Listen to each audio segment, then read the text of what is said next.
Okay, welcome back. We are here for Hearts of Camelot, Prince's Bride. Oh, I think it's episode 2. I think so. Oh my goodness. So if I'm wrong, No, I you're will right. change that later. Alrighty. So, for the characters that were here last time, why don't you go ahead and tell me what you remember from last session? So this way we can kind of like ease into this particular session and talk about what scenes that we want to see. Okay? Okay, I Remember. guess I can go first. Yeah. Alacritus being introduced to his apprentice that he knew that is Riesling meeting Alacritus' apprentice and hoping to make a first good impression. I also remember Alacritus seeing a few like possibly other fey spirits in the woods following the procession of that Lilwyn's procession and having a confrontation with the I guess captain of the guard who is not as impressed with Alacritus as Riesling describes Alacritus should be people should be impressed by. But yeah, um, things were going great.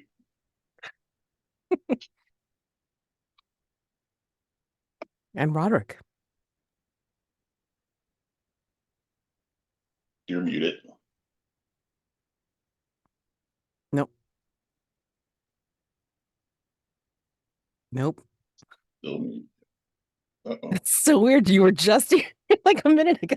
Yeah, right before you hit Can record. Oh yeah, no. can Yep, you hear hear me you. now? Yes. Yes. Okay. So weird. I swear I pushed the button. Okay. So last time Roderick had two major experiences. The first, he spoke to Perrin about their ailing mother and was very surprised when Perrin didn't seem to care. Uh Perrin was like, "Oh, this is okay." And quoted some theology at Roderick, who is not very religious, so he was very surprised. And then the second major event was he wrestled a bear snake. And Gauter, our ranger traveling companion, was very insistent that he not kill the bear snake, despite the bear snake having poisoned Humphrey. Uh, and Perrin needed the venom sac from the bear snake to create an anti-venom. And Roderick was all gung-ho to go chop off its head and bring back the poison. And Gauter said, no, no, let it live. So Roderick just wrestled it instead. And then it walked away perfectly alive. He still needs to talk to Gauter about that. Absolutely. All right. And for our princess. So, what do you think has happened in this interim part? Um, and again, we can back it up a little bit because it sounded like Alacritus was heading off, or I should say Riesling as Alacritus was heading off with the party um towards the rendezvous point where the Escavalon people were going to be meeting with, your retinue, Llurywenn. So again, whatever you're thinking of what has happened or you want to play out for the beginning of this session. Um, yeah, that's a good question. I think she's just like, as you say, like has been on this journey with who she thinks is Alacritus to kind of make like that final handoff. And I'm thinking like maybe, like we're meeting at a border or something, like some symbolic place where this handoff and this journey has to start, right? Um, so I'm thinking like a big part of our entourage might still be here now, and she's sort of like, been taking care of like the last little bits of, making sure that everything will be fine when she returns, giving like the last bits of, make sure that this and this is taken care of. That's how I usually do it. And then I think it's just been sort of this, yeah, like almost ritualistic. Like, I don't want to say like necessarily silence, but just like, like I'm getting ready for this journey, and there's like all of these etiquette things that she has to think of, right? So I imagine that she's mostly just been doing that, sort of been preparing for like that handoff and going over the rules and what's expected of her, so that that moment is like perfect and she doesn't fuck it up right from the start.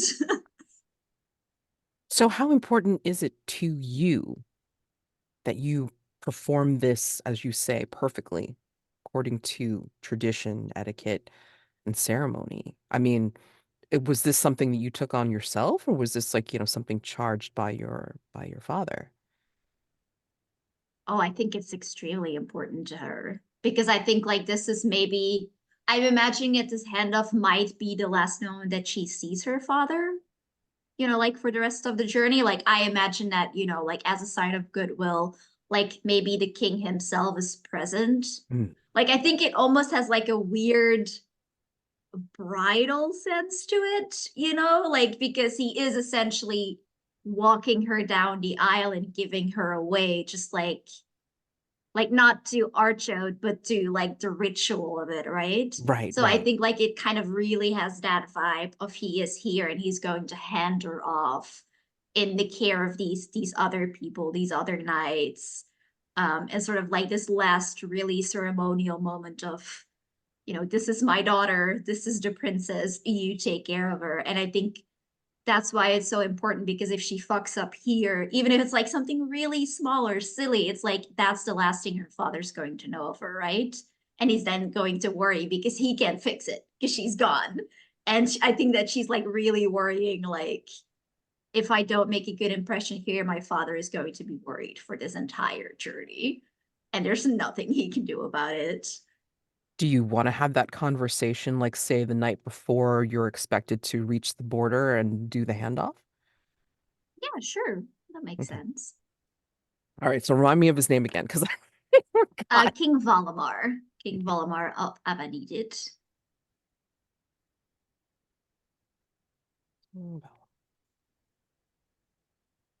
I think people close to him, like advisors, call him Val. They hate it. They're like, this is not proper, but he's like, it's fine. We're all cool here.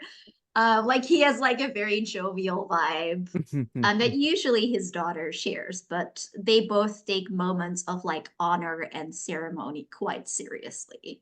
Oh, absolutely. Yeah. So let's say this is the evening before, and perhaps this is um, maybe after the evening meal, because like since he's so jovial and what have you, maybe he insists upon like family style, right? I mean, like, for the size of the retinue, even like just saying, hey, like let's all get all together under the big tent and like, make a show of it. But then, afterwards, as everyone is getting ready to knowing that this would be the last night that he's going to spend with you as, you know, um,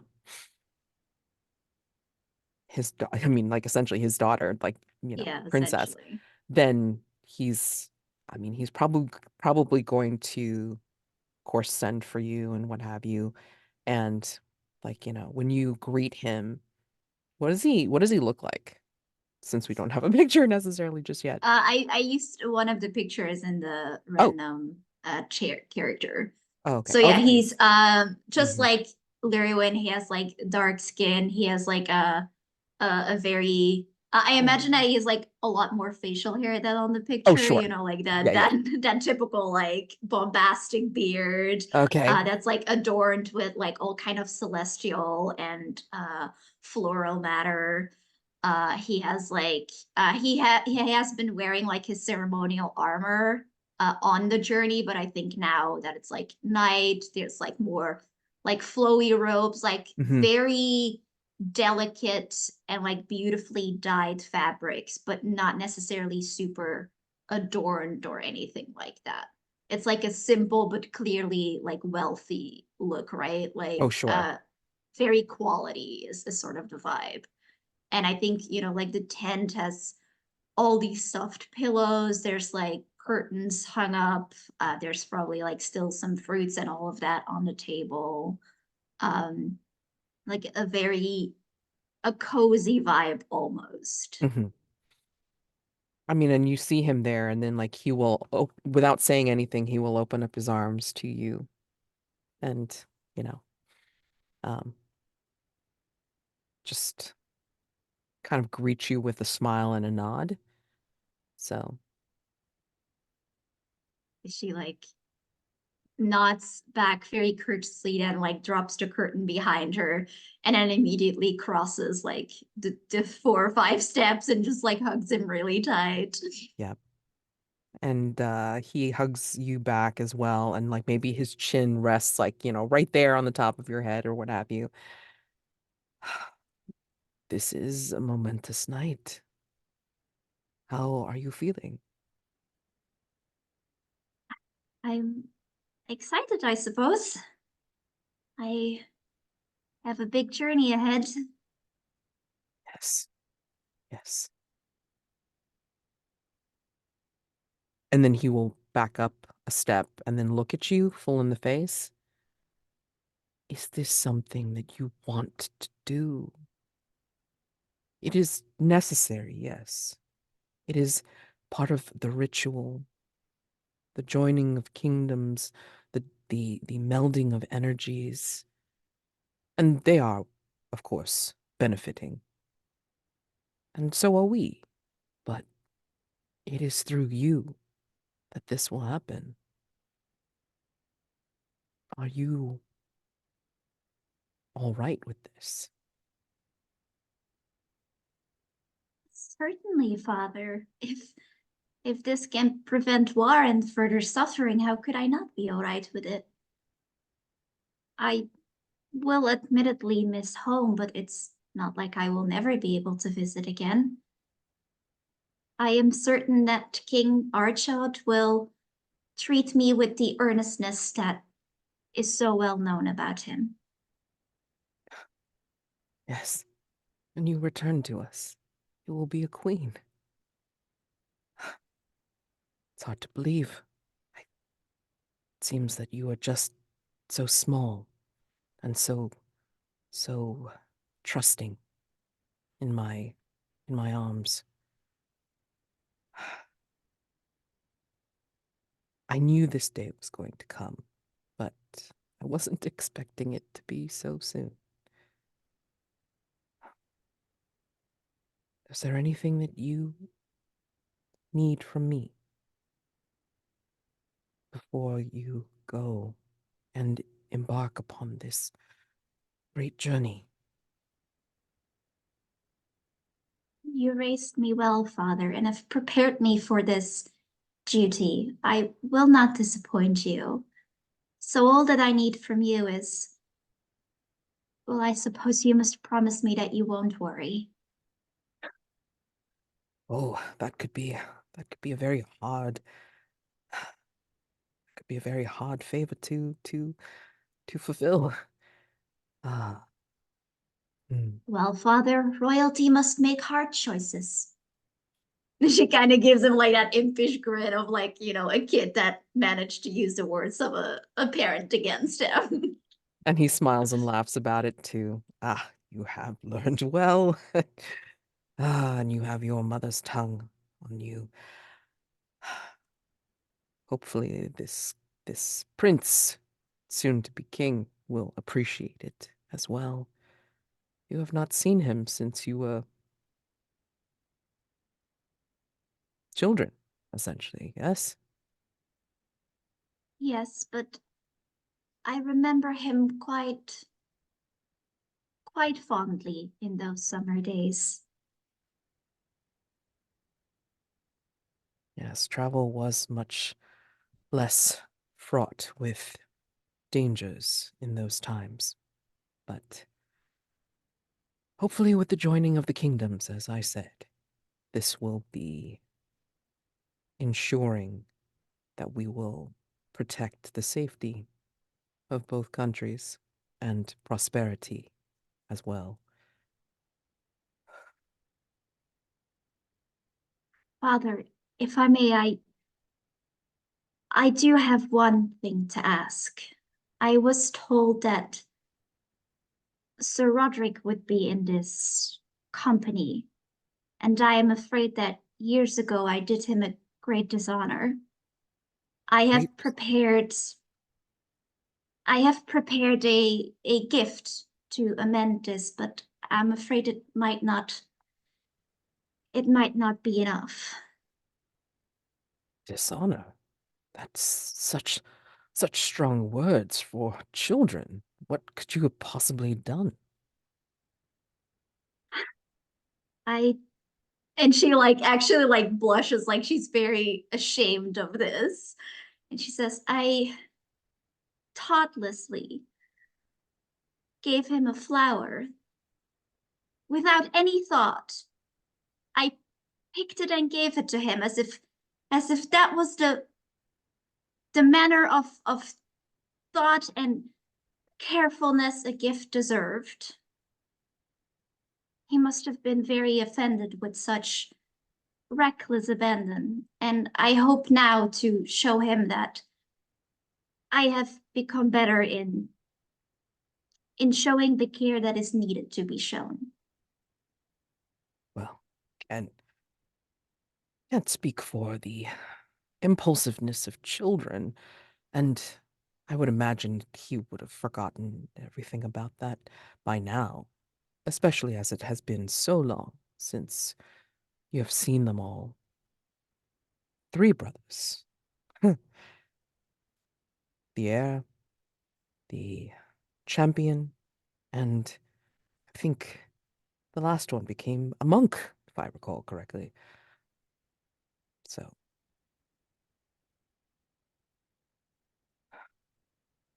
may the gods bless the journey and safety of your travels, my daughter. And may their intentions be pure and wise.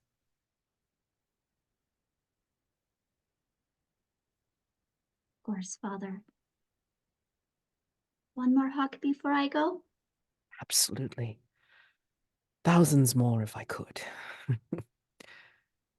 And he gives Soon, you that. Father, when it is all over.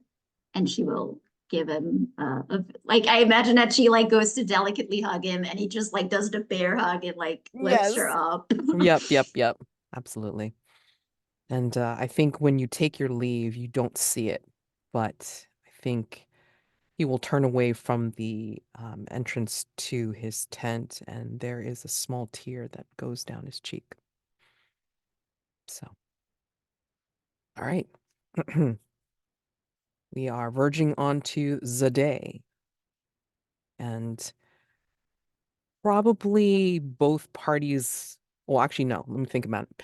So, I imagine that again, everything is like based on like very much tradition, like kind of what's the word?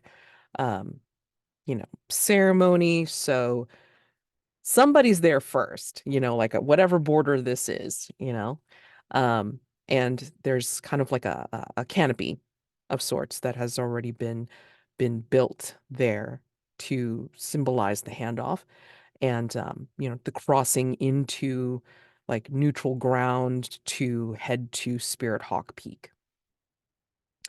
The day is bright.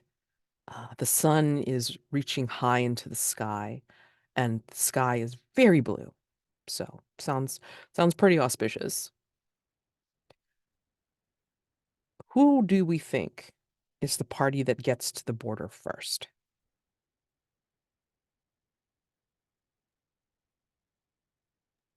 I mean, I feel like that the Escavalon would get there first because they're Okay, all like Yeah. shrewd and Yeah, I think the boys get there first. I think they're just traveling a little bit faster. right. the princess has to hug every much subject in her kingdom from here to the border. Well, they had a party for her. I mean, like, Right. Yeah. like So Roderick and Perrin's brother just kind of like sent them off as like, this is very important to me. Get going. You know what I mean? right. So, So I just feel like there's more reasons why the first this procession may get delayed along the way than I sure. also feel like it makes more sense for them to sort of be the waiting party to Yeah. Mhm. Yeah, it would you probably be even more rude if they're late, you know? yeah, Mhm. they Yeah. have to Right. be there first to welcome the princess. Oh, yeah. Yeah. Yeah. Right. Yeah. Yeah. So, okay, I want to make this like, really, really interesting. So give me a second. I think, yeah, so the say the Escavalons have, set up their tent. It's like it's only what, like one, two, three? Three of you now that like Humphrey and Perrin are back at the monastery. Yeah. So three of you. So you've set up as best as you could. Maybe you still have helpers though. Like maybe there's a few people that have helped you at this particular border spot to set up the welcoming tent and the ceremonial carpet, whatever you want to call it. And then definitely a canopy like right at the border to kind of symbolize the two parties coming together, blah blah blah. And I think you have a lookout. So probably Gauter has moved to the trees, of course, and we'll keep a lookout for the approaching. Um, how do you refer to your people? The Avanyddyd or something else? How do you? What do you? Question.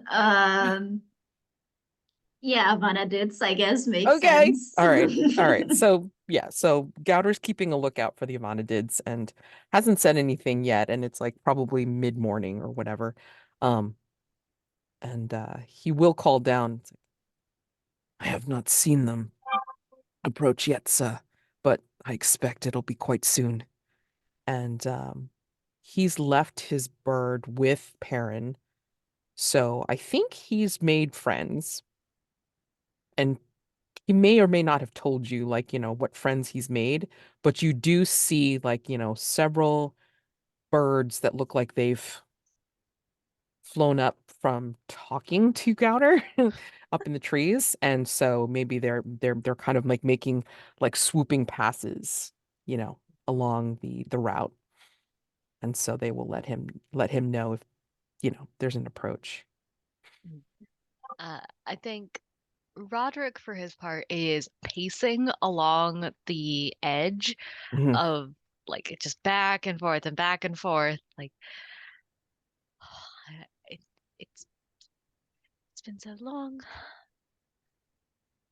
and just like, okay, everything has to be perfect. Everything has to be perfect. Mostly to himself. When he sees the birds swoop past, he's going to stop and look up at Gouter in the trees Mhm. and say, uh, you know, we never actually spoke about what happened with Bear Snake. Do you And have a moment? Gouter will look down at you like, okay, so in the trees, right? It's like, you've got some branches high up and whatever. He's high enough so this way he can like also have bead on the path. But I think the way he's positioned in the trees makes you think that like this is very comfortable for him. Like, like the Jack Daniels stance. I don't remember exactly what it is. Like, with like one foot up and the other one like kind of just like casual, whatever. Oh, Captain Morgan. Thank you, Captain Mhm. Morgan. That's what I meant. But anyway, that's the kind of casual stance he has in the trees, and it's like that's kind of weird, but I mean, you can see him in broad daylight. So he looks down at you and then will do a very graceful leap down, a little bit too high for normal people, but anyway, yeah. And then he will, what did you want to talk about, sir? Uh, You must realize that most people can't do what you've just done. Certainly not leap 20 feet out of a tree and talk to all the birds and tame a bear snake and all of it. Have you any explanation to offer? Never thought that I needed one. I do my job. And you do it exquisitely well. But I must wonder, are you simply that skilled?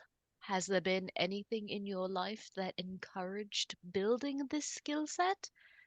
If this is a trainable skill, we would certainly benefit from having more people with your abilities. I generally keep myself to myself, sir. But I am not opposed to training those that are interested, that you think are trainable. It has been always where I've done my job in a more solitary manner. Roger kind of nods at this. Um, he kind of takes in Gauter's general appearance and notices the like well cared for but generally rough look that Gauter has going on, and the like general demeanor of someone who is very comfortable and very in their element. And he's developing this hypothesis that he doesn't quite articulate of, okay, there's some kind of uh, not magic, but you know, the mm, there's something special about this man that's not the parents' religion nonsense, but like Master Alacritus would probably know. Like there's something happening here. Unfortunately, Roderick has the brains of an iron skillet and can't really put it together. So so he's got the start of an idea, but he definitely needs Perrin or Master Alacritus to help him Would you like to actually. make a roll? I mean, you totally can if you want. Is there a role for determine if your interlocutor is human? You can gain insight. I believe that is one of your wise moves. Gain insight. Yep. Oh, oh boy. Okay, I'm gonna try this. Sure. Roll plus wise. With my 0 wise, yeah. Oh my God. Yeah. Well, I mean, you don't have to. I'm just making a mention of it. Yeah, I'm gonna try. Let's Okay. see. Okay. It, I have rolled a 7. Okay. 7 to 9, a mixed outcome. You do what you want, but you also receive misfortune. Let's see. What seems appropriate in this case? Oh, hmm. I think you can determine from well, obviously from what he had done last night, and then of course, leading into um his stuff today. I think you can determine that there's something about Gauter that is not quite fully human. Um, Yeah. and I think you'll notice from his belt pouches, those are not of a Escavalon make. There's Ooh. like a different ornateness to them. Maybe there's like, there's a different like pattern to them. Like when you kind of take a closer look, like maybe you're like, realizing it's like, where did he get these? These would not be things that a normal hunter in Escavalon would have access to. Yeah. But I'm gonna say that like in receiving misfortune, um, you as you say, he has a brain of an iron skillet. What does he blurt out that makes Gauter look offended? I think uh he would say very I think he has the the charisma to try and phrase it well, but in the end he still conveys uh something along the lines of "Are you magic?" Very bluntly. So it comes across as, uh, well, In my conversations with Perrin, he's been telling me about the remnants of older, less understood uh, intricacies of our realm, and I was just curious if they had any prevalence upon you.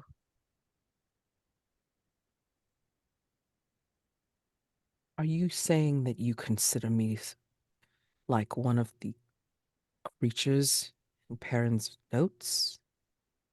No, no, not a creature, just you seem far more familiar with these creatures than anyone else I've come across. You seem to have a familiarity with them.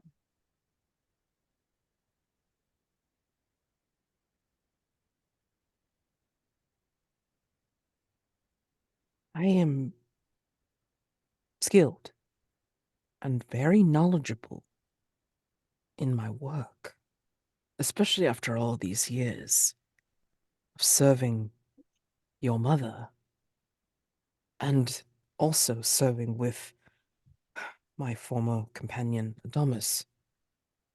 Of course, I would have more familiarity with all those in the natural world here. I'm not sure what to make of your inquiry into my nature, Sir Roderick. Respectfully, I decline to speak on it more. Roderick just nods and goes, my apologies for any offense. Pardon my curiosity. I shall let you return to your work. Of course, sir. And he will bow and he'll give you like a side eye before he, like does the parkour thing back into the tree to look out for Llurywen's party for sure. And I think this is like, as he's making his way up, there's a cry of one of the birds as it circles and like, swoops past. And then he automatically says afterwards, it's like, uh, I can't think of like the words, but basically that she's on the approach. And then you can see like a few minutes later that there's the riders in front, and then like the not a litter, but like kind of like a carriage type of thing, perhaps, um, or a wagon with Llurywenn and any attendants. And where do you think you are in this party, Riesling? I mean, like, are you with Xena like towards the back, or are you riding like, near the carriage? What do you think? What do you guys think?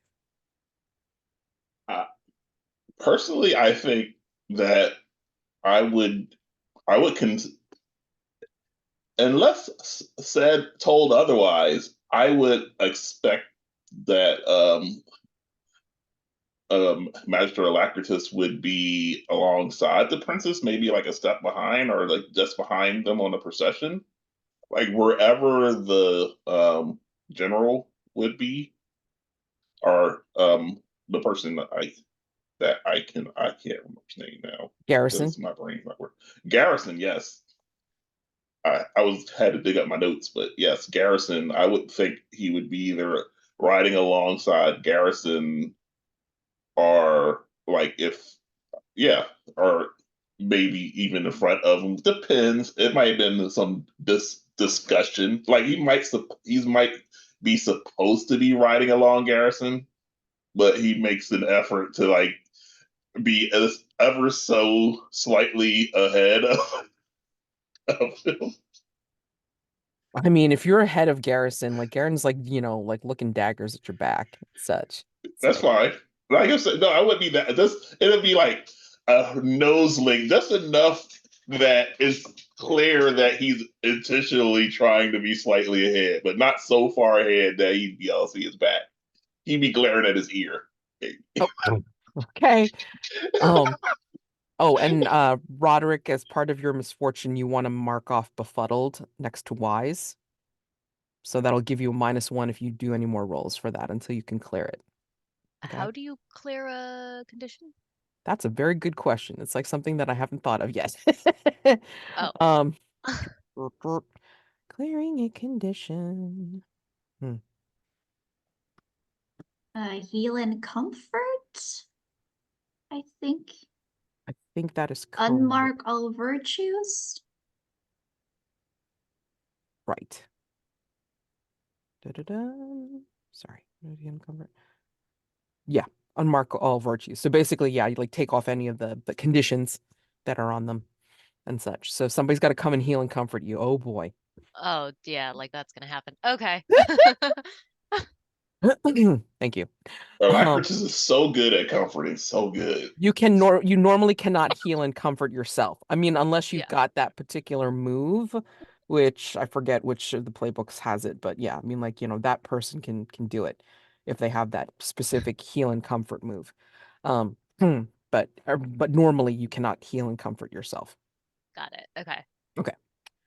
All right. So I don't know. Do you do like as you make the approach and kind of like see the canopy in the distance at the border? Llurywenn, Riesling, do you do anything? Do you say anything to each other or to someone else? It's like I'm wondering, like, because I think being Alacritus or portraying Alacritus, I'm wondering if there was ever any discussion on who would be appropriate to announce the princess in during this handoff.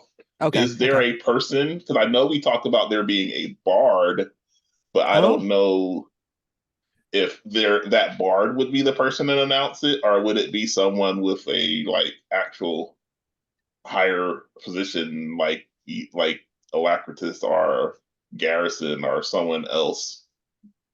I think it would probably make more sense if it's Alacritus or the general Garrison. Because I mhm. feel like it's like you're a herald, right? And I think the bard is like Mm-hmm. more so there for like entertainment while we Mm-hmm. travel and to sort of update other people. But I think they, Yeah. yeah, as you said, like they might be too low status to like announce a princess. Especially because this seems to be like such a high ritualistic Yeah. Yeah. thing. So Yeah. so part of me thinks that there probably had to be at least bumping the head on who was appropriate to be the person that announced the princess. Oh no.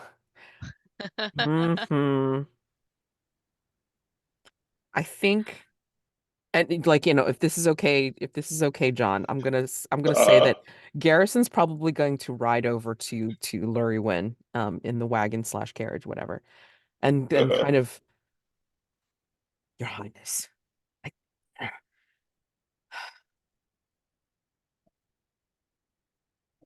hierarchy and ceremony must be fulfilled here. Who are you expecting to announce you at the border when we do the ceremony? Someone needs to be able to herald your presence to the Escavalons. Is it me, or is it going to be Alacritus? Your courage and your concern is much appreciated, my dear Sir Garrison. The whole endeavor here is to encourage openness and the combining of traditions and families. So while of course your position is highly appreciated and highly valued, I do believe in this particular manage, Magister Alacritus must take the lead. He kind of, hesitates and just kind of like steels himself for that particular blow, and then he will shrug and bow to you in his saddle. As you wish, Your Highness. I will let Magister Alacritus know the great news of And his duty. she smiles before he can leave and says, "Of course, this would also give the right people more of an opportunity to keep me safe." Like kind of making it look like, oh, Alacritus can't do that. That's why he's doing the announcing. Okay. Alrighty. I mean, like then Garrison cheers up a little bit at that, but he tries not to show it to you. And he'll kind of trot over to go abreast of you, Riesling, and say, Magister Alacritus, I have been given to understand that you will be heralding the princess's presence to the Escavalons. Why, yes, that would be the most appropriate action. It, my familiarity with both Avanyddyd and Escavalon present the would be a benefit here, and being announced by one such as myself, Magister Alacritus, it would be the highest prestige that could be given to the princess beyond being the princess herself. Well, maybe not that far. Just a Oh, smidge. he Garrison just kind of keeps that smile, that polite smile pasted on his face as he grits his teeth and says, Yes, of course. We see the canopy, and I would imagine this is the time for you to do your duty.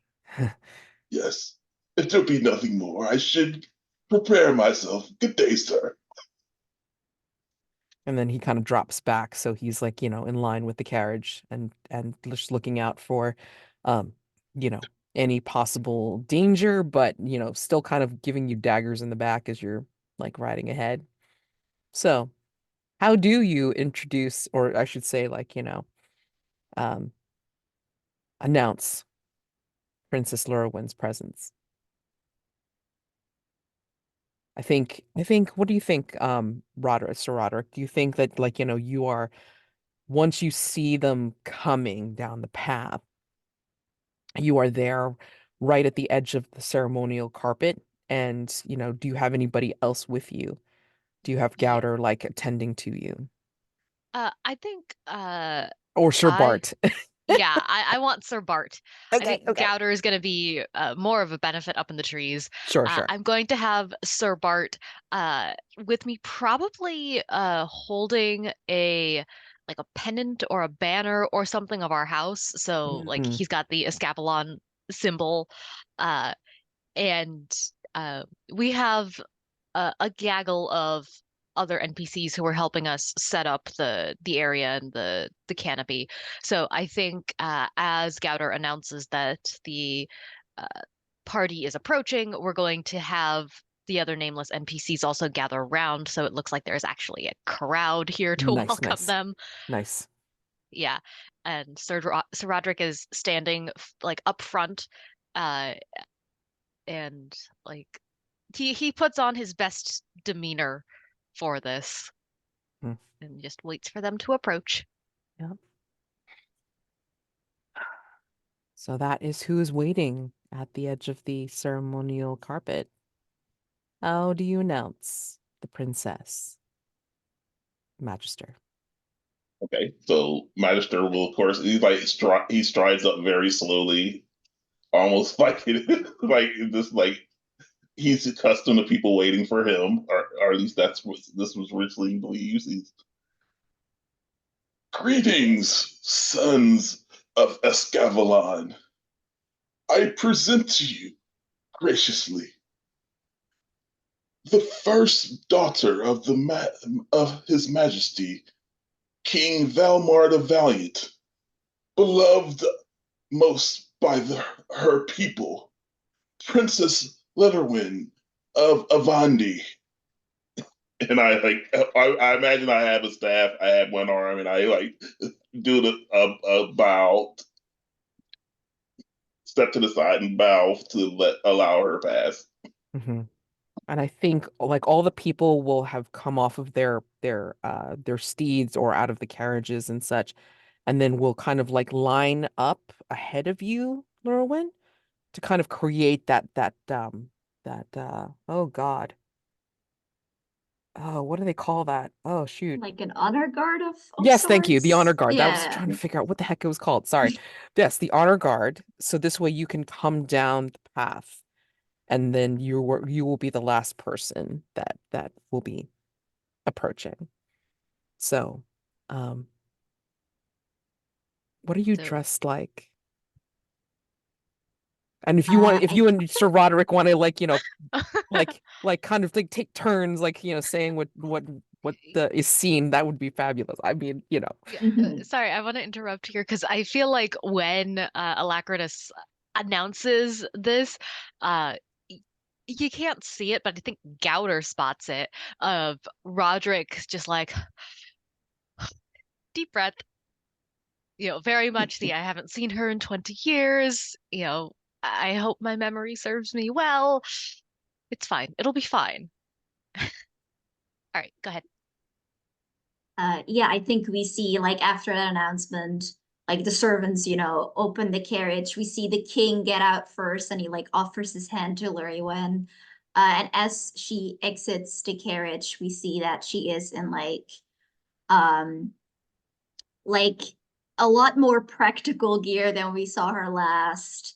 It's like a riding getup, like she's ready to ride horses and travel. She has like a deep purple robe with golden celestial figures on it. Her hair is like not like tucked away, but it's kind of like out of her face.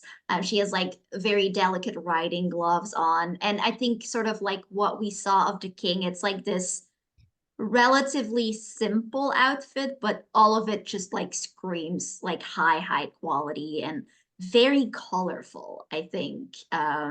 Like the purples is just like this flower like deep purple. The gold, just like we see like the shine of it in the sun.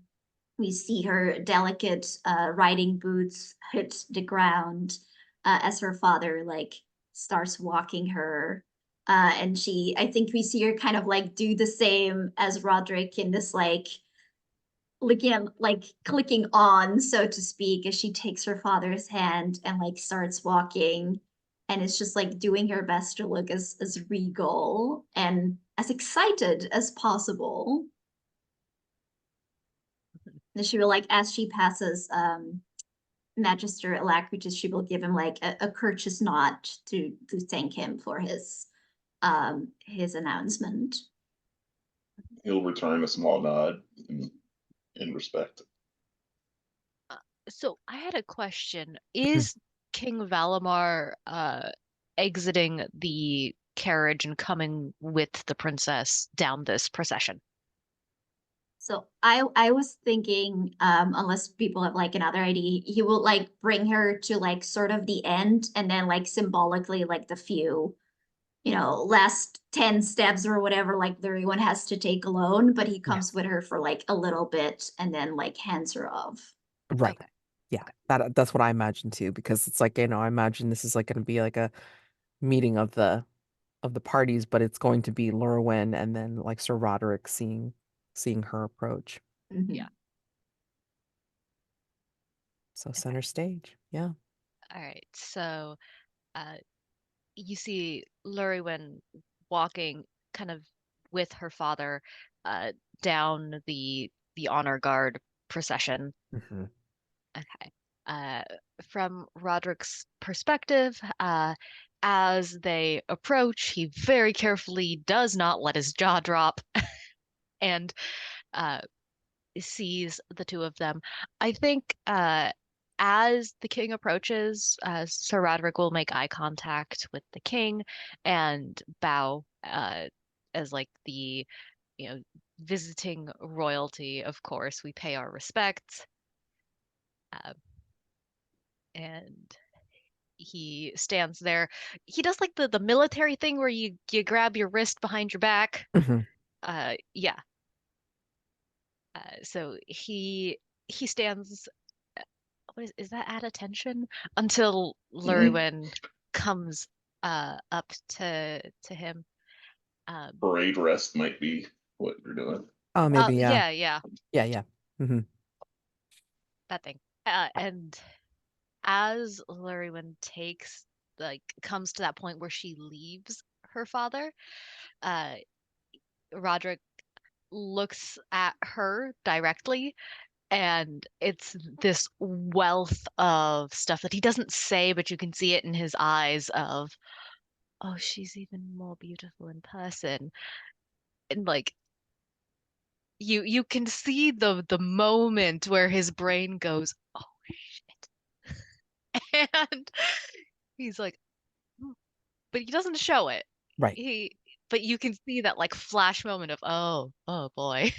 I think that like it's the point where like, she hasn't quite made it all the way to the edge to the carpet yet because her father will turn to her, give her two kisses, one on each cheek.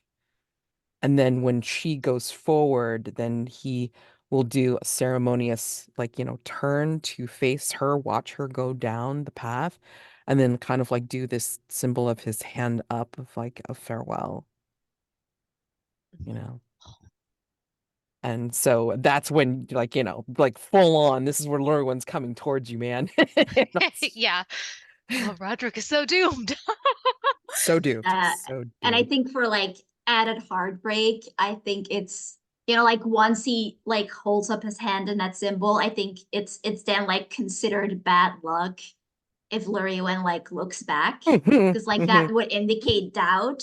So like Uh-huh. she is just like I think she has that moment where she's kind of just like, okay, this is it. I'm not gonna see my father for a very long time. And she's like kind of having that moment. And then she too looks up and she sees Roderick and she kind of just like forgets that for a moment because she hasn't seen Archode in a while, but she hasn't seen Roderick in a while either.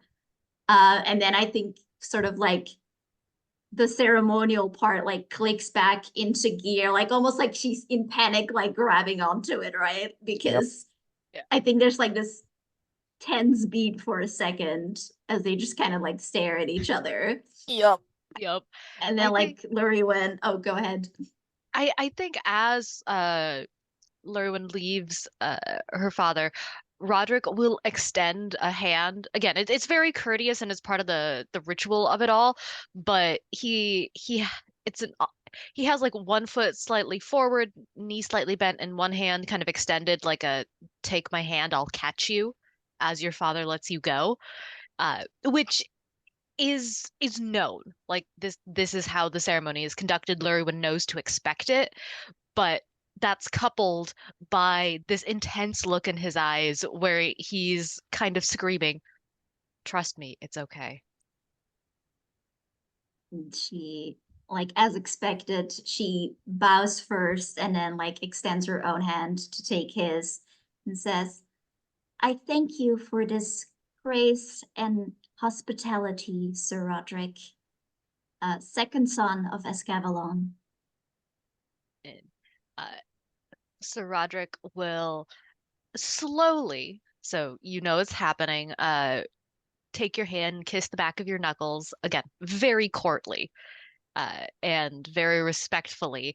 But instead of staring at your fingers, he's staring into your eyes the whole time as he does this. And he, like, whisper kiss, you barely even feel it through the glove. And he lets your hand go and he says, welcome, Llurywen, Princess of Avanyddyd, to Escavalon. And uh, with that, he will release you and looks back at your father, who's still standing, I think, Mhm. and will incline his head yet again as like a, okay, thank you for trusting us with your most precious daughter. Again, doesn't say it, but like you can tell that that's what he's communicating. I think he will say something to the effect of as his last words before he and the rest of the party turn away. Um, he will say the ceremonious words of wishing you all safe travels and blessings upon the union of the kingdoms.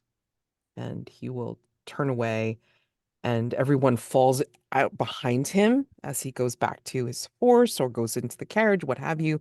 And the honor guard, like, falls away and takes their place to make the return to the seat of the kingdom of Avanyddyd.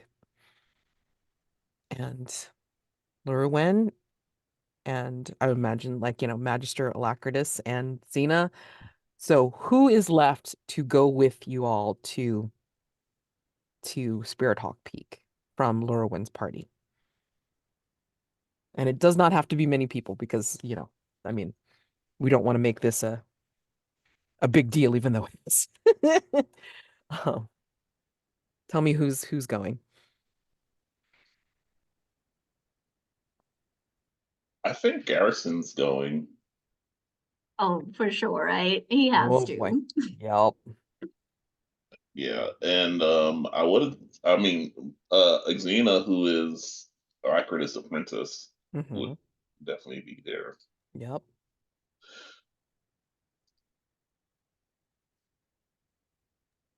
And I mean, one of my dilemmas features Fenilde. So I think, and she was like the handmaiden. So I think that at least for the first part, it might make sense for her um, to sort of be there to, judge the performance, teach etiquette where necessary, like all that kind of stuff. Sure. Okay.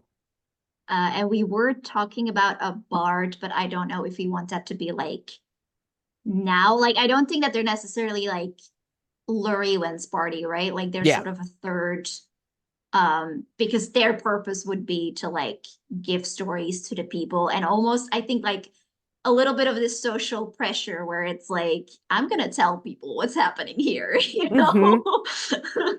Yeah, exactly. I'm Yeah. recording history. So did we have a name? Essentially, yeah. Did we have a name for this person, or like, like name, gender, and all that kind of fun stuff? Let me think. Ooh, Or gender fluidity, whatever. Glorieth. Oh, I'm sorry? Glorieth. Lorief. And I think they're they he pronouns, I think. Okay. All right. So I'm going to ask each of you for an adjective to give me something to stand their personality on. So, Noctua, give me an adjective for Lorief. Flamboyant. Flamboyant. That's going to be fun. Um, Jonn. Uh, Piercing. Piercing. Okay. And Jazy.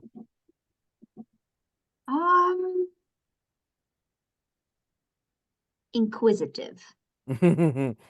Hmm. Noisy as hell. Uh-huh. That's gonna be, well, I mean, like they're gonna be questioning They everything. want the tea, and you Yeah. will spill it. Oh my. Oh Oh, boy, this oh could be boy. complicated. Yup. Complicated? Complicated. What? What? All right.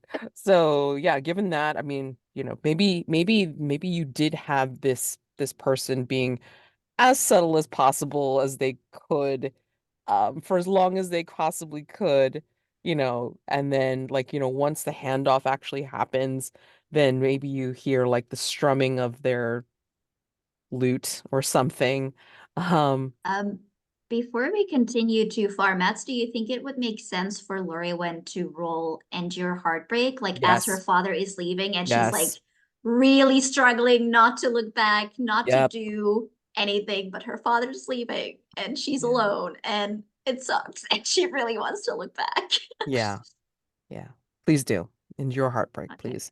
And then you're gonna How roll with unfulfilled destiny. So the number of unchecked destiny boxes to the roll result. right. Okay. Oh, that's a 15. Yeah, so you're fine.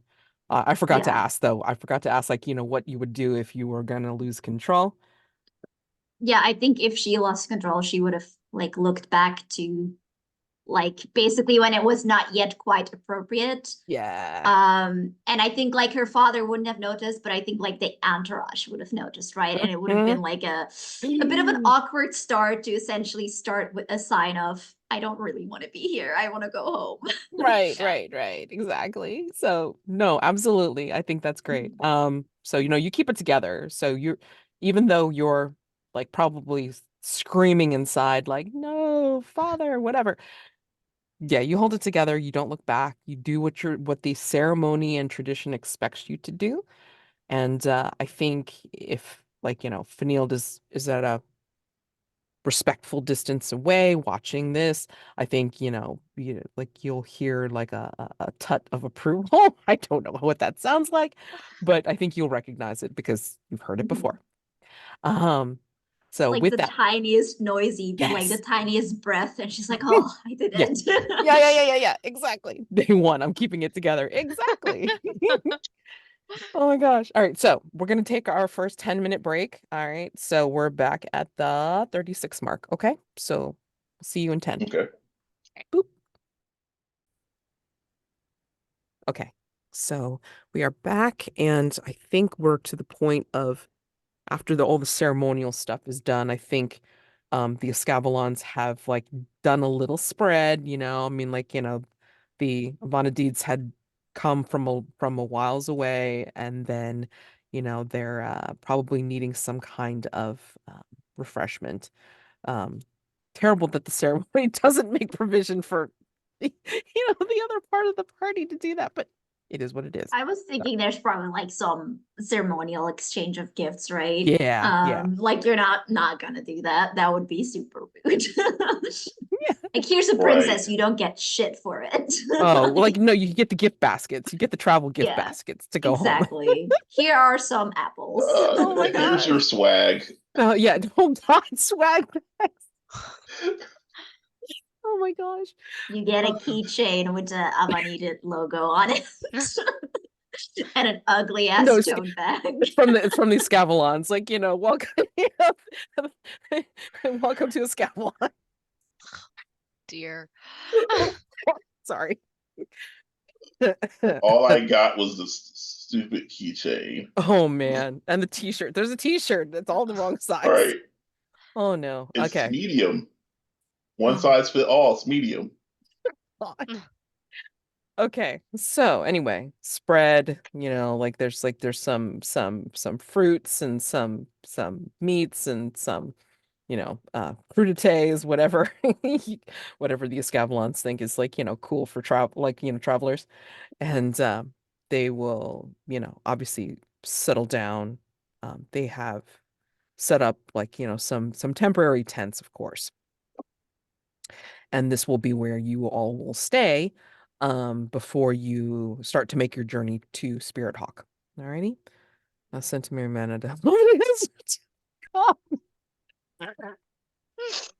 Oh, either copy paste this stuff into the Discord chat so this way Alex has the benefit of seeing this chaos, or like remind me to send said chat over with the video. So Hmm. whatever you want to do, you can totally do Yeah, both. we can save chat at the end. We just have to remember to do it.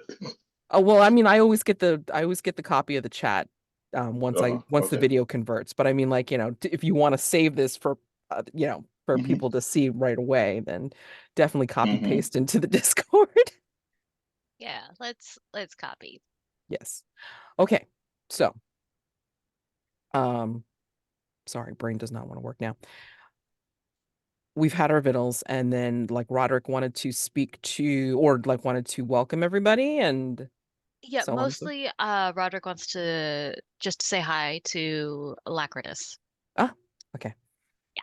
All right. So yeah, maybe like, like some trestle tables or whatever have been kind of like, set about, or maybe like picnic blankets because like, we're all cool here, right? We're not like standing on ceremony after the actual ceremony has happened.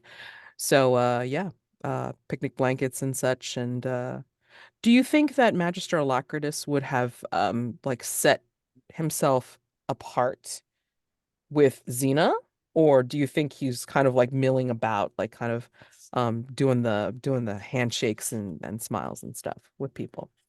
What do you think? I think Alacritus probably would set himself like apart with Xena, Okay. and yeah, She probably would so run to the table and like, make sure that you had like, a good decent plate of victuals and everything like that. Um, yeah. Despite all efforts to tell her she does not need to do that, and then casual way, probably doesn't listen. Oh no, no, Those. no. She takes her duties very seriously as your apprentice, which she thinks means, you know, let me make sure that you have um hmm, some refreshments, sir. Uh did you want mead? There's there's no need. I will get the food as when I am hungry. I appreciate your efforts. Mead, check. And then she will run to the table and then like, grab you, like start putting stuff on a plate for you. Hmm. All right. As well as getting one of those Oh, turned mugs of mead. So, um, yeah. So while she's otherwise occupied, Roderick, you have an opening for Yeah. going over to.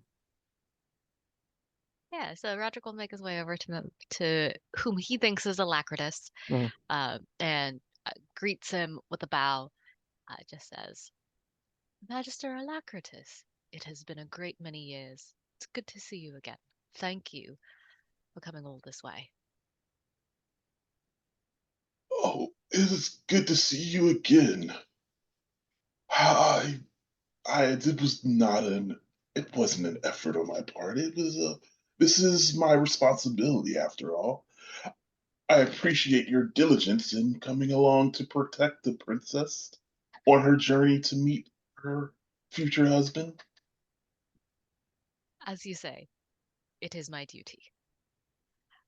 I must convey from Perrin his apologies for not being here at this moment.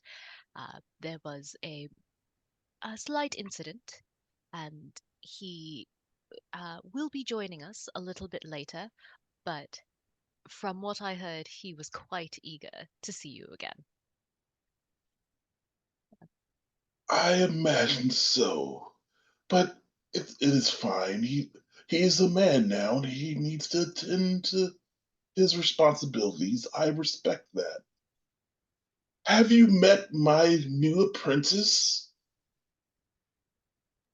Oh, And this is uh, where Xena will pop up and like, have the full plate. It's piled high with fruit and the crudités, and then in her other hand is the turned mug of mead.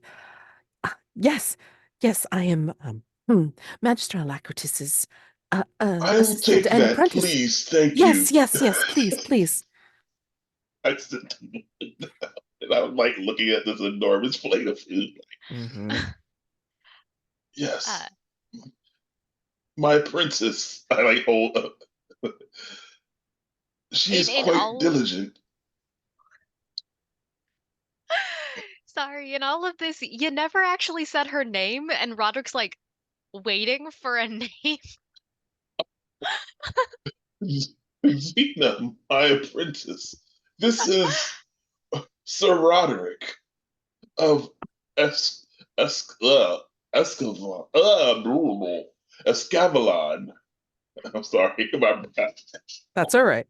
She'll do a small curtsy and say, "Ah, yes. Yes, Your Highness. It is good to meet you." Likewise, uh, forgive my ignorance, but I was unaware Alacritus had time for an apprentice, although it has been many years. The order had sent me over, deeming me ready. I have my certificates and everything, and she starts to dig in her little bag No, It's all to like right. this, show off the please. certificates. It's all right. We, you, I'm sure Roderick can take your word on this. But yes, being part of the majestic order of Starlight, I have responsibilities to that as well as the various kingdoms of the land. And therefore, I've taken on a princess. Elsewise, how would the great knowledge that a man like Master Alacritus, myself, pass down that knowledge so that it continues, if not for an apprentice? Uh, Yes, yes. I am tasked with attending to Magister Alacritus and thereby gaining much more knowledge and being able to, well, hopefully gain enough teaching to rise in my abilities as well as within the order itself. Yes, indeed. S- So, so she it the order only has the most talented of wizards. So I assure you that once you've complete your apprenticeship, you will be well received by the order, and I suspect that you'll rise quickly. Hopefully, someone could even parallel someone as great as myself one day. She was blushing when you were saying it's like, the order turns out great wizards and she'll be great someday. And then she tries to keep her composure when you say it's like as great as yourself one day. But she'll curtsy again to you, Sir Roderick, and you know, um excuse me, I will make sure that all the arrangements are ready in the tents. So this way Magister Alacritus can take his rest when he is ready. 'Tis a pleasure to make your acquaintance, Xena. I wish you a fruitful, safe journey, and I look forward to speaking to you again. I'm just very polite and inclines his head in a short bow as Xena scurries off. Yes, indeed. And I think Alacritus has this look of oh, she's such a busybody. I wish she would. But he's like this. This comes out as a a slightly exasperated after she leaves. Well, she seems I, enthusiastic, very very energetic. much so. Very much so. She reminds me of Perrin in that way. I'm certain she and Perrin will get along fabulously. Now, Yes, perhaps he will be able to direct some of his many questions to her, just so we can see how well versed she is and how her education to this point has gone. It would be interesting in the back of my mind, and it would deflect his questions away from me. There you certainly go. you know Perrin, always full of questions, and that Mhm. much of him has Yes. not changed over the years. So, what great accomplishments have you made since our last time I saw you? Well, uh, and Roderick will actually tell the story of the bear snake, Mhm. of uh, just the day before we came across this creature, large as a bear, with two heads, serpentine heads, full of venom, and just on and on. And he's Yes, yes. very he explains Gauter's role very clearly, and we were traveling with this amazing man who whose skill at woodcraft was utterly unparalleled. And I just see. I we see. didn't even kill the monster. It walked away. Yeah, the bard will Gauter? materialize behind your shoulder, or at least kind of be at a respectful distance. But yes, he has pulled out some parchment or what have you and will jot down some notes. Llurywenn, do you make your way around all the different people, and do you kind of listen in on this story? Do you follow the bard? Just like following a bard because I don't know anyone else. I'm like that person that got brought to the party.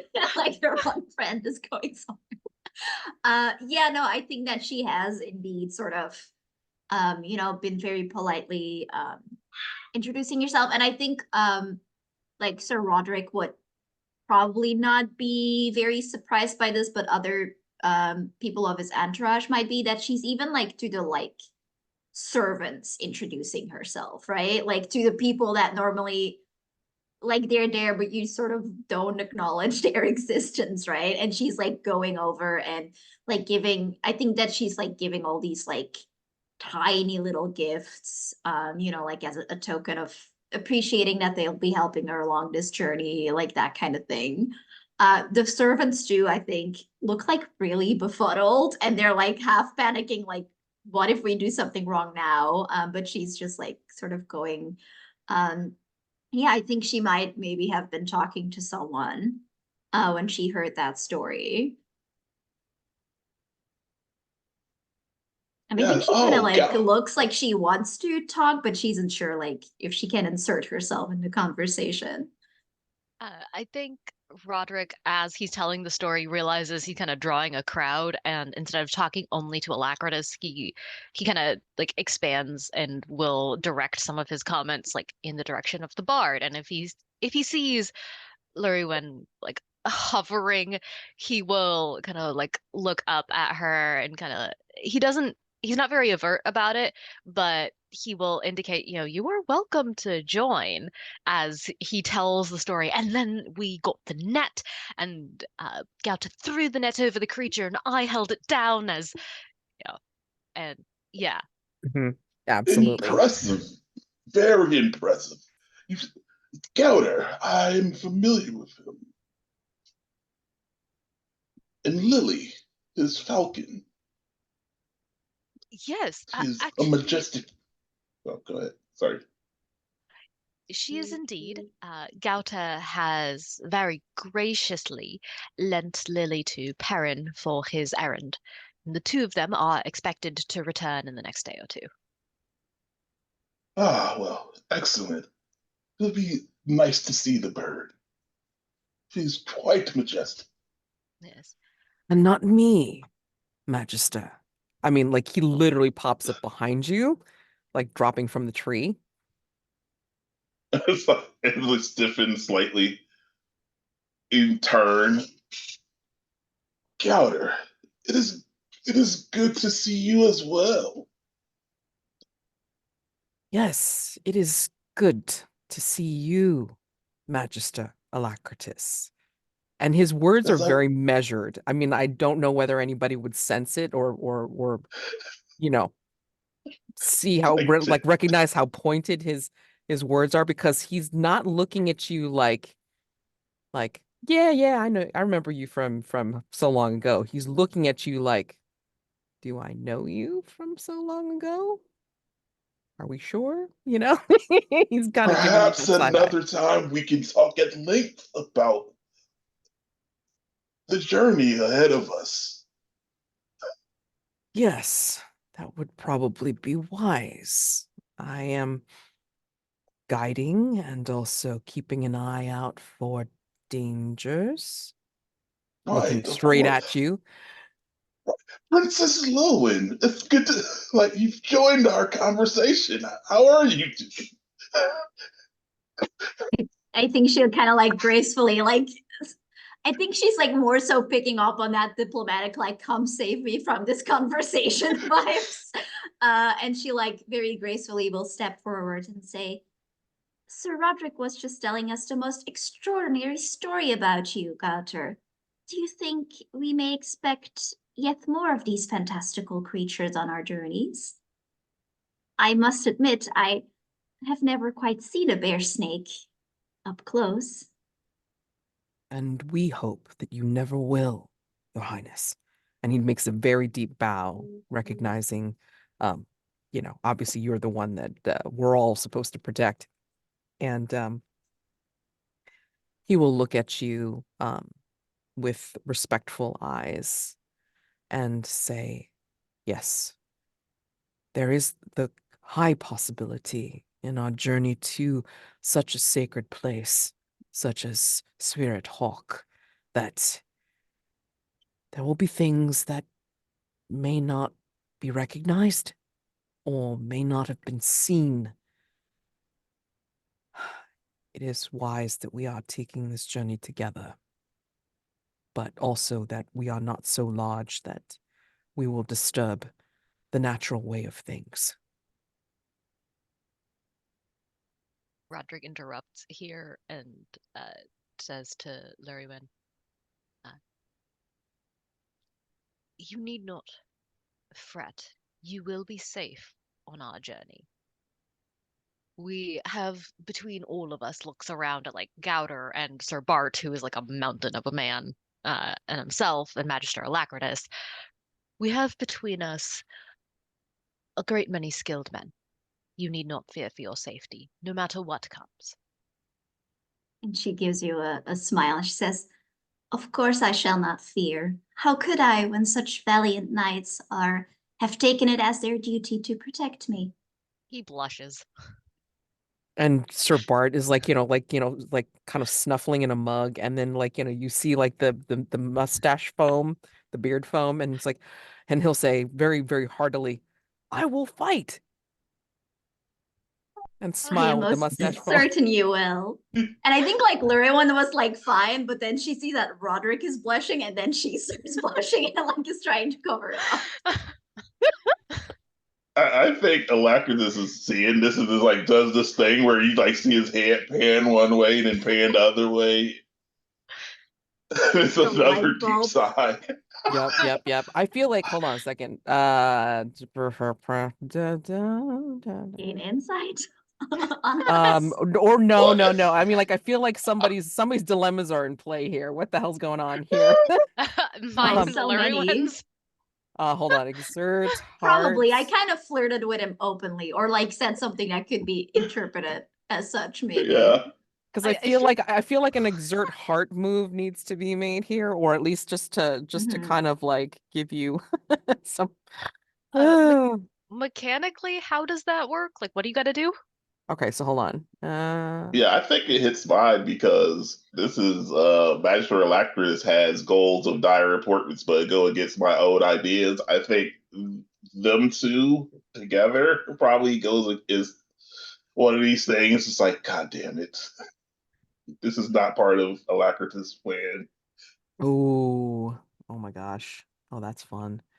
That goes against your own ideas. Okay. So, like, what is your, like, let me ask you something, Riesling. What is your particular ideas? Like, I personally, like, this whole thing is, I feel like this marriage is being arranged as part of, like, Magister Alacritus sliding pieces around the board. Okay. But, like, as far as Riesling's ideas, like, people with love should be in love. And so it's like one of those things you see, like, oh, it's not this, but it's like it's almost like partly I have to like not less exasperated about seeing like that look and more exasperated about knowing that I'll have to do something to step in to make sure that these. But it's I have to do the put your hands between and like push them apart a little bit, like, whoa, nope. And that's not a thing that Riesling has any interest in doing. But Interesting. Okay. this goes like if whatever this chemistry he's seeing, he needs to put a stop to this. Oh man. Ah. I don't know, like, if there's a related role to this. So basically, exert heart is you're addressing one of your dilemmas either in the positive or Mhm. negative. Yeah. And what that does is when you do the exert heart move, you're checking the Mhm. box next to that particular dilemma to give you Mhm. +1 on a related roll. So, Okay. I mean, like, if Um, that's not in play, I get that, but I mean, I just wanted to call that to Mhm. your attentions because, like, Okay. if and maybe yeah, go ahead. I was thinking if we want to go with Electric's a dilemma, could it be like a prevail upon? If you like maybe in a subtle way want to either prevail on to Llurywenn or Roderick to like, don't do that or distract them or like something, to Oh, like nice. steer them away from this situation. Would that Sure, make sure. sense? So Mhm. if you're willing to do that, you would mark one of your dilemmas, the appropriate dilemma, and you would add +1 to do a prevail upon. When you charm or intimidate someone uncooperative, give them a reason to cooperate, and then roll courteous. So you'd be rolling courteous with 2d6 plus courteous +1. from the exert heart. Are you doing this on Roderick or on Llurywenn? You're on mute. Apologize. I had a dog banging on the door trying to get out the room. So, Oh,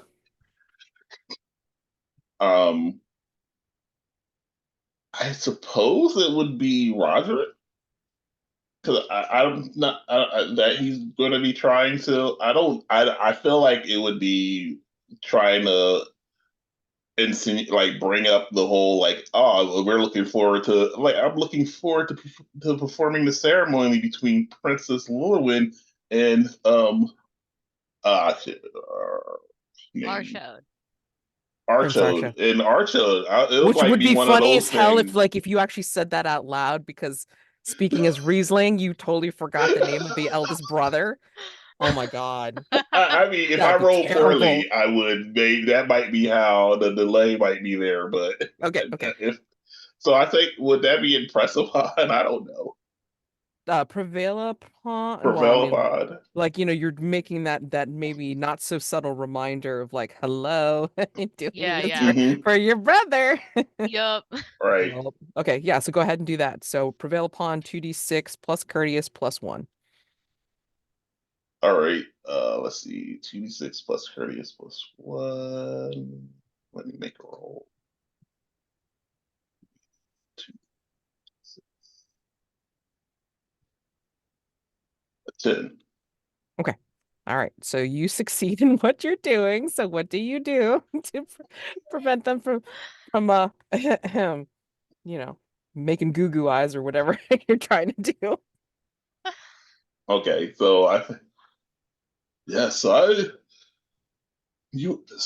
sir, you're quite accomplished, and I'm glad that you've decided that you're here to keep the princess safe while we deliver her to her future husband, Prince Archud. And I will depend upon you along this journey to see her safe and by his side. I know I can depend on you for this, of course. Yeah, at this, Roderick kind of like blinks and looks at the tops of his shoes for a moment, looks back up and like, yes, of course. I shall ensure that the princess is delivered safely to her betrothed. And just like you could see the, yep, I am doing my job and nothing else. And he very carefully does not look at Llurywenn when he says this. Are you experiencing some heartbreak? I, yeah, probably. Is this having to do with any dilemmas or anything like that? Oh, yeah. All right. How do I roll that? Okay, so again, like, if you think this has to do with your dilemma, you're exerting heart, which means you can add +1 if you mark the said dilemma. Um, Okay, yeah. Yeah, yeah, this so this is the dilemma. okay, so enduring heartbreak, again, you would be rolling with unfulfilled destiny +1. Okay.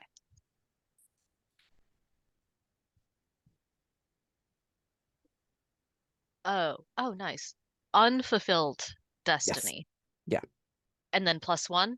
Hmm. Oh, geez. 15. Yeah. I'm assuming this makes a lot more sense, like, once people start, like, utilizing their destiny for, I need to level up, or I need to do a lot more, like, cool shit, you know what I'm saying? So, Yeah. yeah. But, At, at at this point, it's mostly a reminder of, you know, keep keep the Google eyes to yourself. yeah, exactly. Exactly.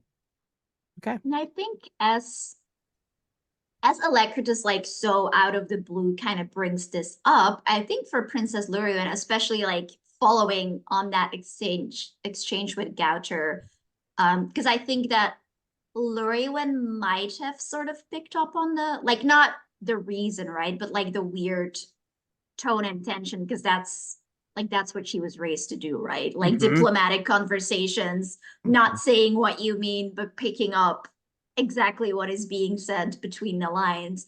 And I think if that's a possibility, I would like to roll gain insight on Alacritus. Like, why Sure. is he speaking up this way? Why is this happening, Oh, sort of? I love it. Yeah, for sure. So let's see. The wise. Or if you feel like a PC is a little dicey, I could also roll it on Gauter and see like what's his deal? Why was he acting like What this are you more, about what are you more, Alacritus? what are you more curious about? So when you rely on your reason, memory, observation, or education to understand a Mhm. person, place, thing, or situation, ask me a question and then roll plus wise. Yeah. I'll go for Gouger because I think that's sort of gonna, if I roll well, that's gonna have the same impact in that I might get suspicions about Alacritus. But I Mm. think she's sort of like, we just heard like this very noble story where he was painted as like a very kind-hearted man who didn't want to kill a poisonous animal. And then he's like really cold and snippy to another human being. That's weird, right? That doesn't Right, add right, up. right. Exactly. So that's sort of what she's looking for, Hmm. like what's going on. Yep. Okay. Plus wise. Yep. Plus wise is a 2. That would be a 13. 13. Oh, wow. All I right. wasn't 2 6s though, so Oh, okay. 5. All right. Sorry. Wise of gain insight. Or Llurywenn on Gauter. Okay. Mhm. Hmm. Now, would you say that the Avanyddyd are also have a touch of the not human? Like they are more like, fey, like connected than other people? Mhm. Yeah, I think especially like the royal line, like maybe that's sort of like their origin, why they have the right to rule Hmm. story, given that it is like such a rural and like the harvest and everything is so important to them. I think it makes sense if like the original kings and queens were Fae. And like maybe by now, like that blood has thinned considerably, but there is still like that little bit of connection. Because I'm going to say that with that 13, like recognizes like. I think you recognize that Gauter is definitely more than what he has not said. Mhm. um maybe there's, I'm not going to say a sparkle where he's not a vampire. But there's something about him that you recognize as something very, very natural, very much of that one foot in our reality and one foot in the other world, Mhm. which is why he's able to do a lot of the things that he does. And I'm gonna go to say that as you're observing him in this moment, he looks up at you as if he senses that you're doing that, and he will actually give you a smile. And like almost imperceptibly, Llurywenn like kind of nods and smiles back. Hmm. And then like much more like outward perceptively, she will say, Magister Alacritus speaks right, of course. I do believe we must make haste if we are to make camp tonight and make some decent distance between us and Spirit Hawk Peak. As you say, Your Highness. He will deeply bow and then kind of look at you underneath his eyelashes, and then he will take to the trees and say, "I will be back in an hour, marking our journey for the next stop. When I do, we will make our way to the campsite, and then we will be able to take our rest for a little while." And he bows to Sir Roderick and surreptitiously gives Alacritus the side eye before he jumps back into the trees and then, like, does his duty. But I'm also going to say that I think you recognize the uh, I think you recognize the ornateness of the belt pouches again. not something that's normally found in Escavalon, but perhaps maybe from old legends in your country. Maybe it's like something somewhat familiar to you. What is what symbols or symbol do you see that kind of gives you a clue that this man obviously is not an Escavalon, but he is possibly someone from around Avanyddyd? I think the pouches have like a decoration on them that to someone who doesn't know like how to look at it, it looks like just, like nonsensical line, like Hmm. just a lining pattern to perhaps strengthen the letter so it doesn't like fall apart as easily. Hmm. But Llurywenn actually recognizes it as the original symbol of the royal house that has like by now changed considerably to resemble more of a flower. But that was the original symbol as it was created. You see him disappear up into the trees before you can remark upon it or, you know, say anything. But he said he will be back in an hour and such. So there's always opportunity to be able to talk to Gauter soon. And I'm going to say that because of your insight, until the end of the next session, you get +1 ongoing when acting on this information. So, if you want to talk to Gauter, you want to prevail upon, or you're like, trying to gain more insight or whatever the hell you want to do, like, with Gauter, then you get +1. Okay. Until the end of the next session. So, all right. So Gauter disappears. Everybody's milling about. So Roderick has told his story. Alacritus is kind of like smack that down a little bit. Anything anybody wants to do before we get to the campsite scene?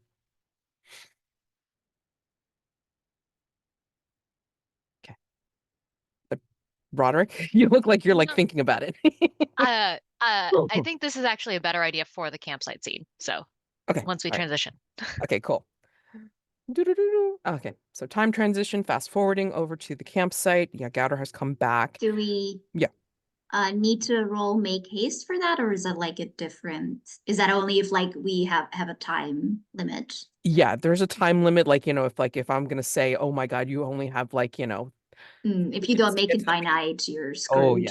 Right, Yeah, right, right. yeah, okay. Exactly. Yeah, that's the only time I'm going to call upon it because it's like, I'm like I figure transitions are an easy fix because we're going pretty much from scene to scene. At least that's how I like to play.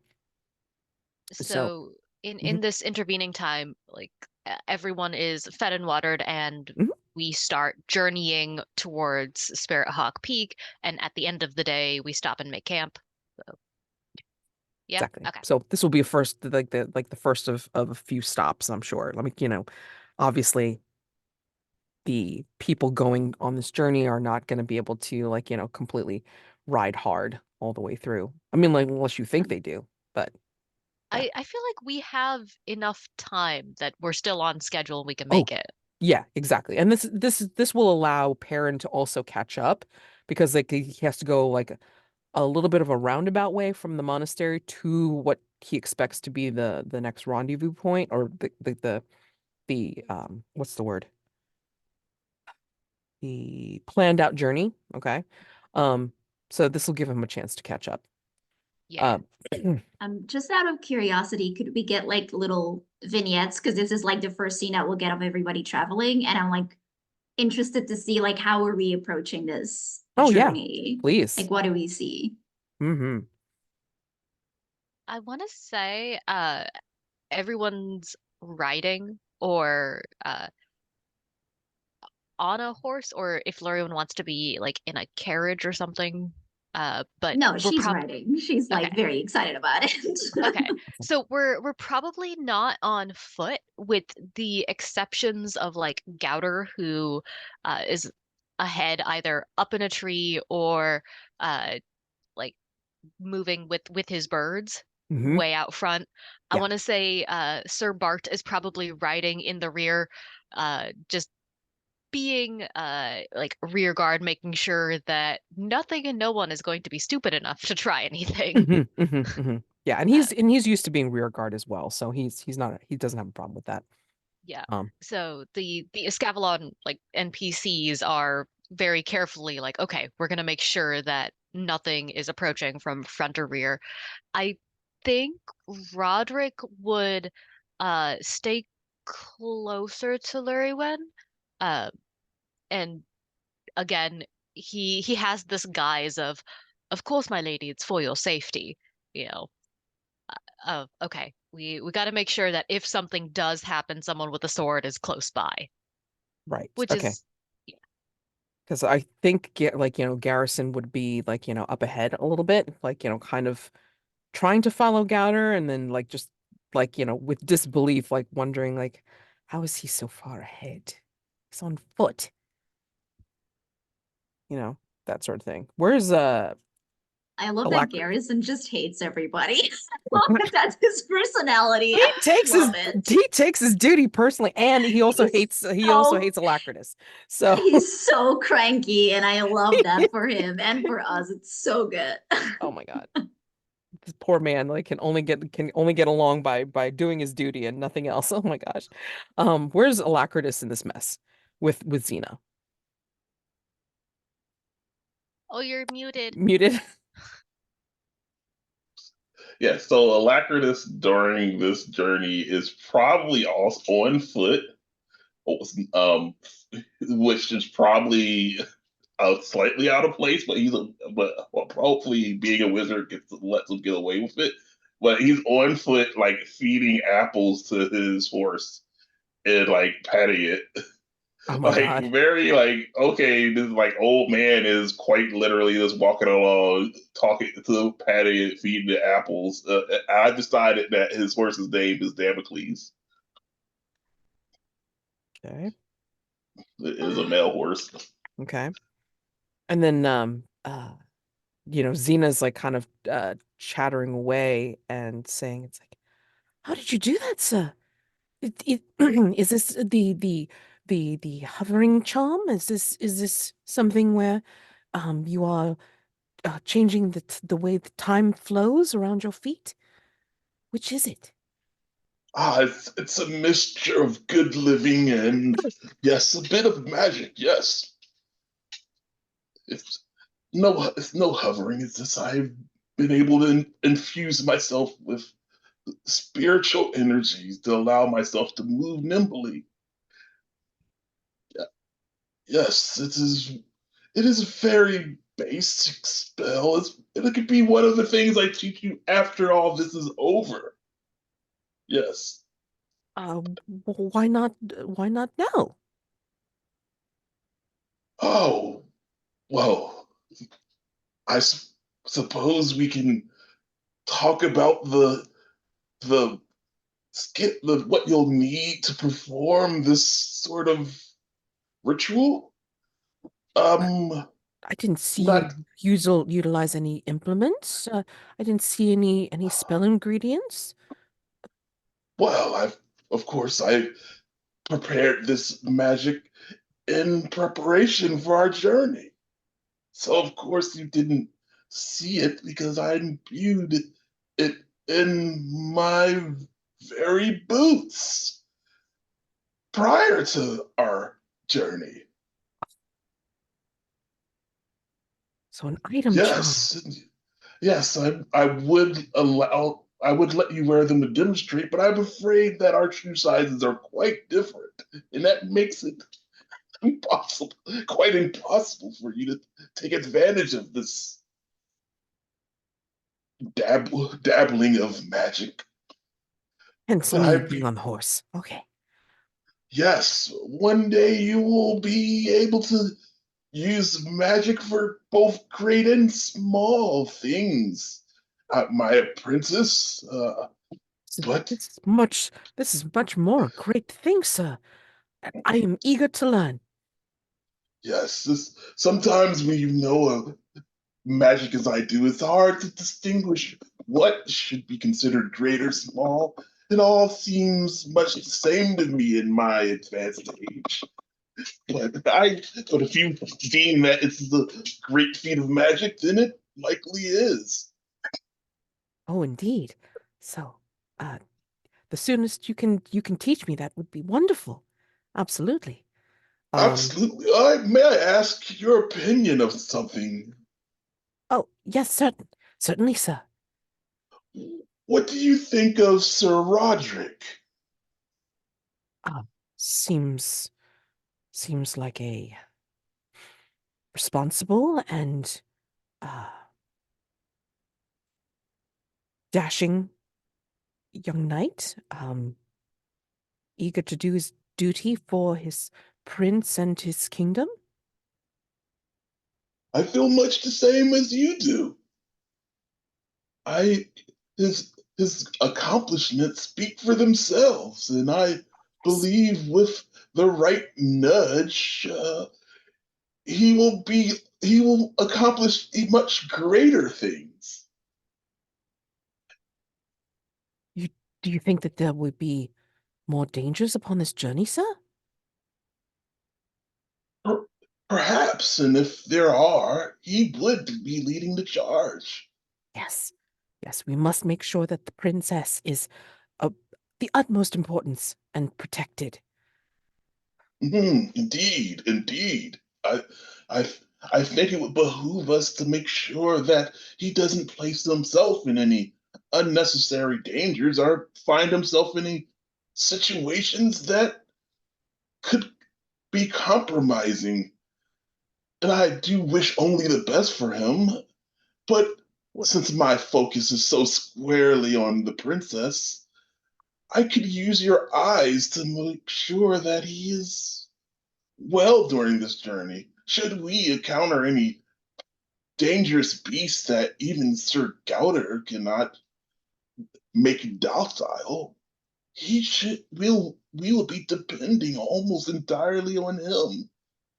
Like I think Captain Garrison is accomplished, but not to the degree of Sir Roderick. Oh, I know you are always of a very direct mind, sir, but I would not say that too loudly. Sir Garrison might take it poorly. Ah, well, I it is uh, one of your roles as a mage wizard will be to offer honest counsel to members of nobility, as you should prepare yourself as regroup with everyone else. I guess he's priest Perrin. What would he be at this point? He Who? wouldn't be acolyte Brother. Perrin. Brother Perrin will indeed have many questions about the natural world, especially the supernatural. You could and you should become accustomed to answering questions such as those. So perhaps this journey will be of even more of a benefit to you than I'd um, at first thought. But if should the brothers have any questions for you, I'd hope that you'll be present to offer your counsel. I trust your opinions on this, being another member of Starlight.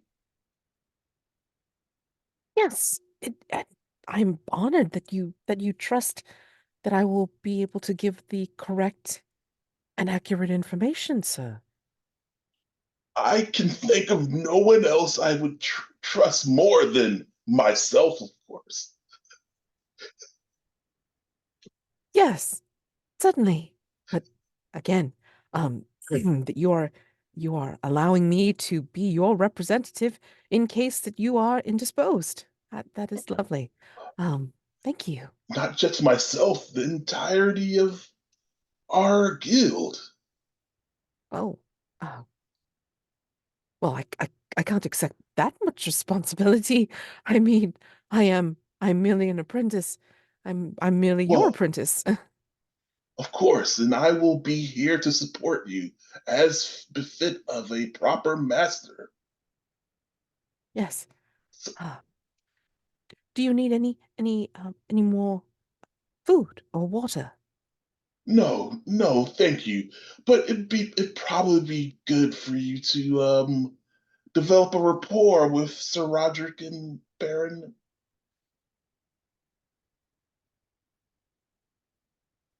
Well, I would feel awkward um inserting myself uh, as a liaison with Sir Roderick. I I would need to be, I guess, assigned I officially. have, well, we've done, no, believe me, we are wizards. It is our job to insert ourselves into matters of the world. Well, all right. Uh, I will I will do as you say. Um, I will see Yes, if I can offer any counsel or if it is accepted, and like ready myself to get used to speaking to higher personages. Ah, yes, and this is a time for which you'll have many opportunities, and you'll have the support of myself. I believe in you, Xena, and I believe this will be of great showing that will impress our guild. thank you, sir. Amazing. Thank you. And she will kind of like, take that as the hint to like ride up closer to Sir Roderick. And And after she leaves, I was like, dashing indeed. Uh-oh.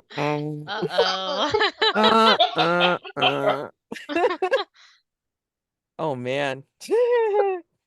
And I think maybe from like not all the way from the back like near Sir Bart, but like somewhere in the middle, maybe you hear the soft strumming of Loriette's lute as he's trying to figure out some chords or whatever on like while he's on his horse, but he's taking it easy. He has a good seat. Like it's almost like he is very practiced in riding, even though generally like that bards will normally walk, walk places because they have no way of taking care of um animals and such. But for whatever reason, he has a decent seat on a horse, so he's able to ride and play at the same time.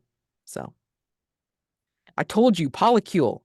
Um, So I think during this, Sir Roderick is probably going to talk to Llurywenn. mm, Um, uh, so he starts off with very polite and like very courteous. How was your journey thus far? Are you comfortable? Is there anything we can provide for you to make your journey more to your liking? Very, it's very proper. So, Mhm. And she will, of course, just give him like the standard proper answers that everything is, his hospitality has been just unmatched. It has been an honor to travel along his side so far. Like the Kingdom of Avanyddyd is just very pleased to have such new allies, like all of that yeah, political nonsense. it's all very proper. And once they've gone through that, he will bring up, I noticed you were having quite the conversation with Gauter. Are you two acquainted? I wasn't sure if you had met before.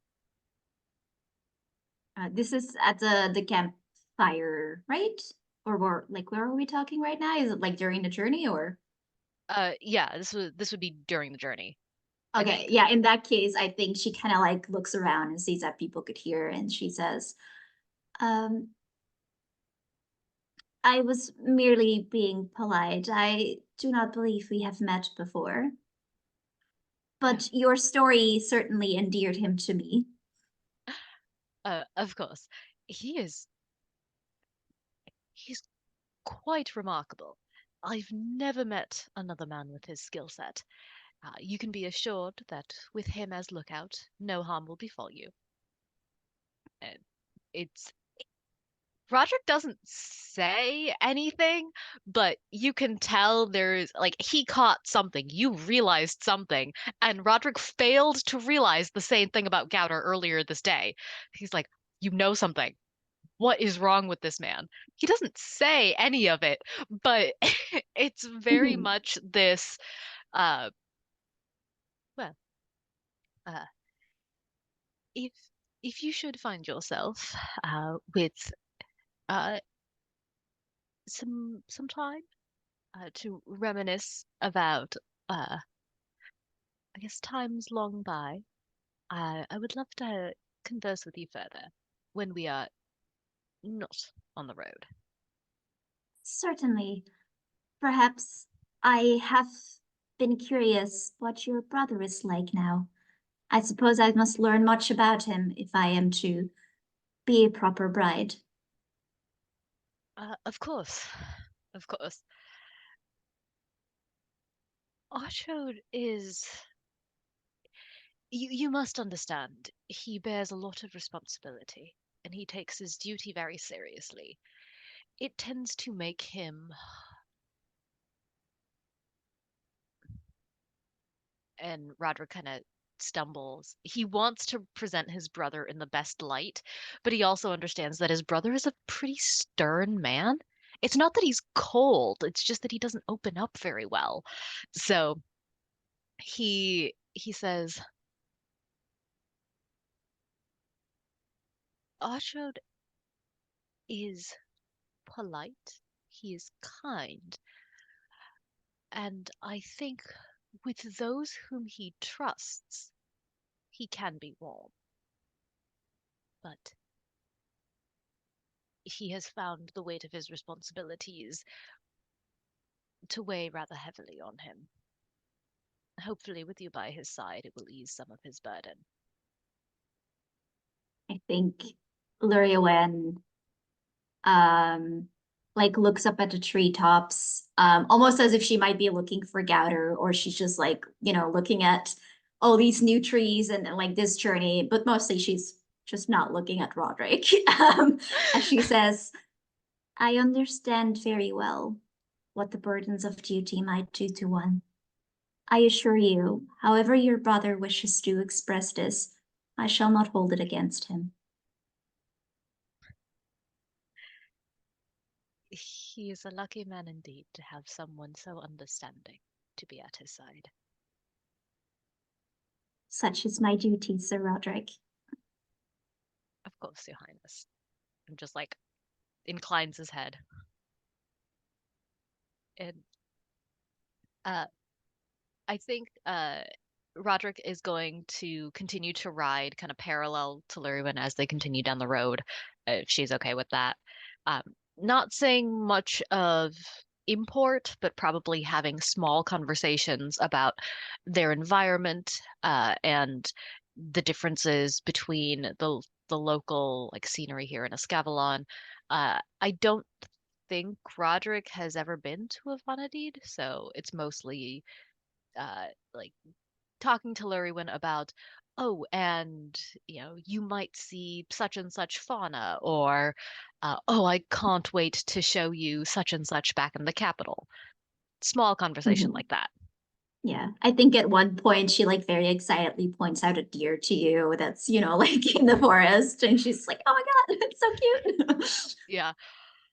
And I And think at like at that point too, I think as you're trying to keep the conversation very casual, I think Xena will like ride up and kind of be alongside you both, and then kind of like, put in like, a little word here and there, like when it starts to seem like, the silence is a little deafening.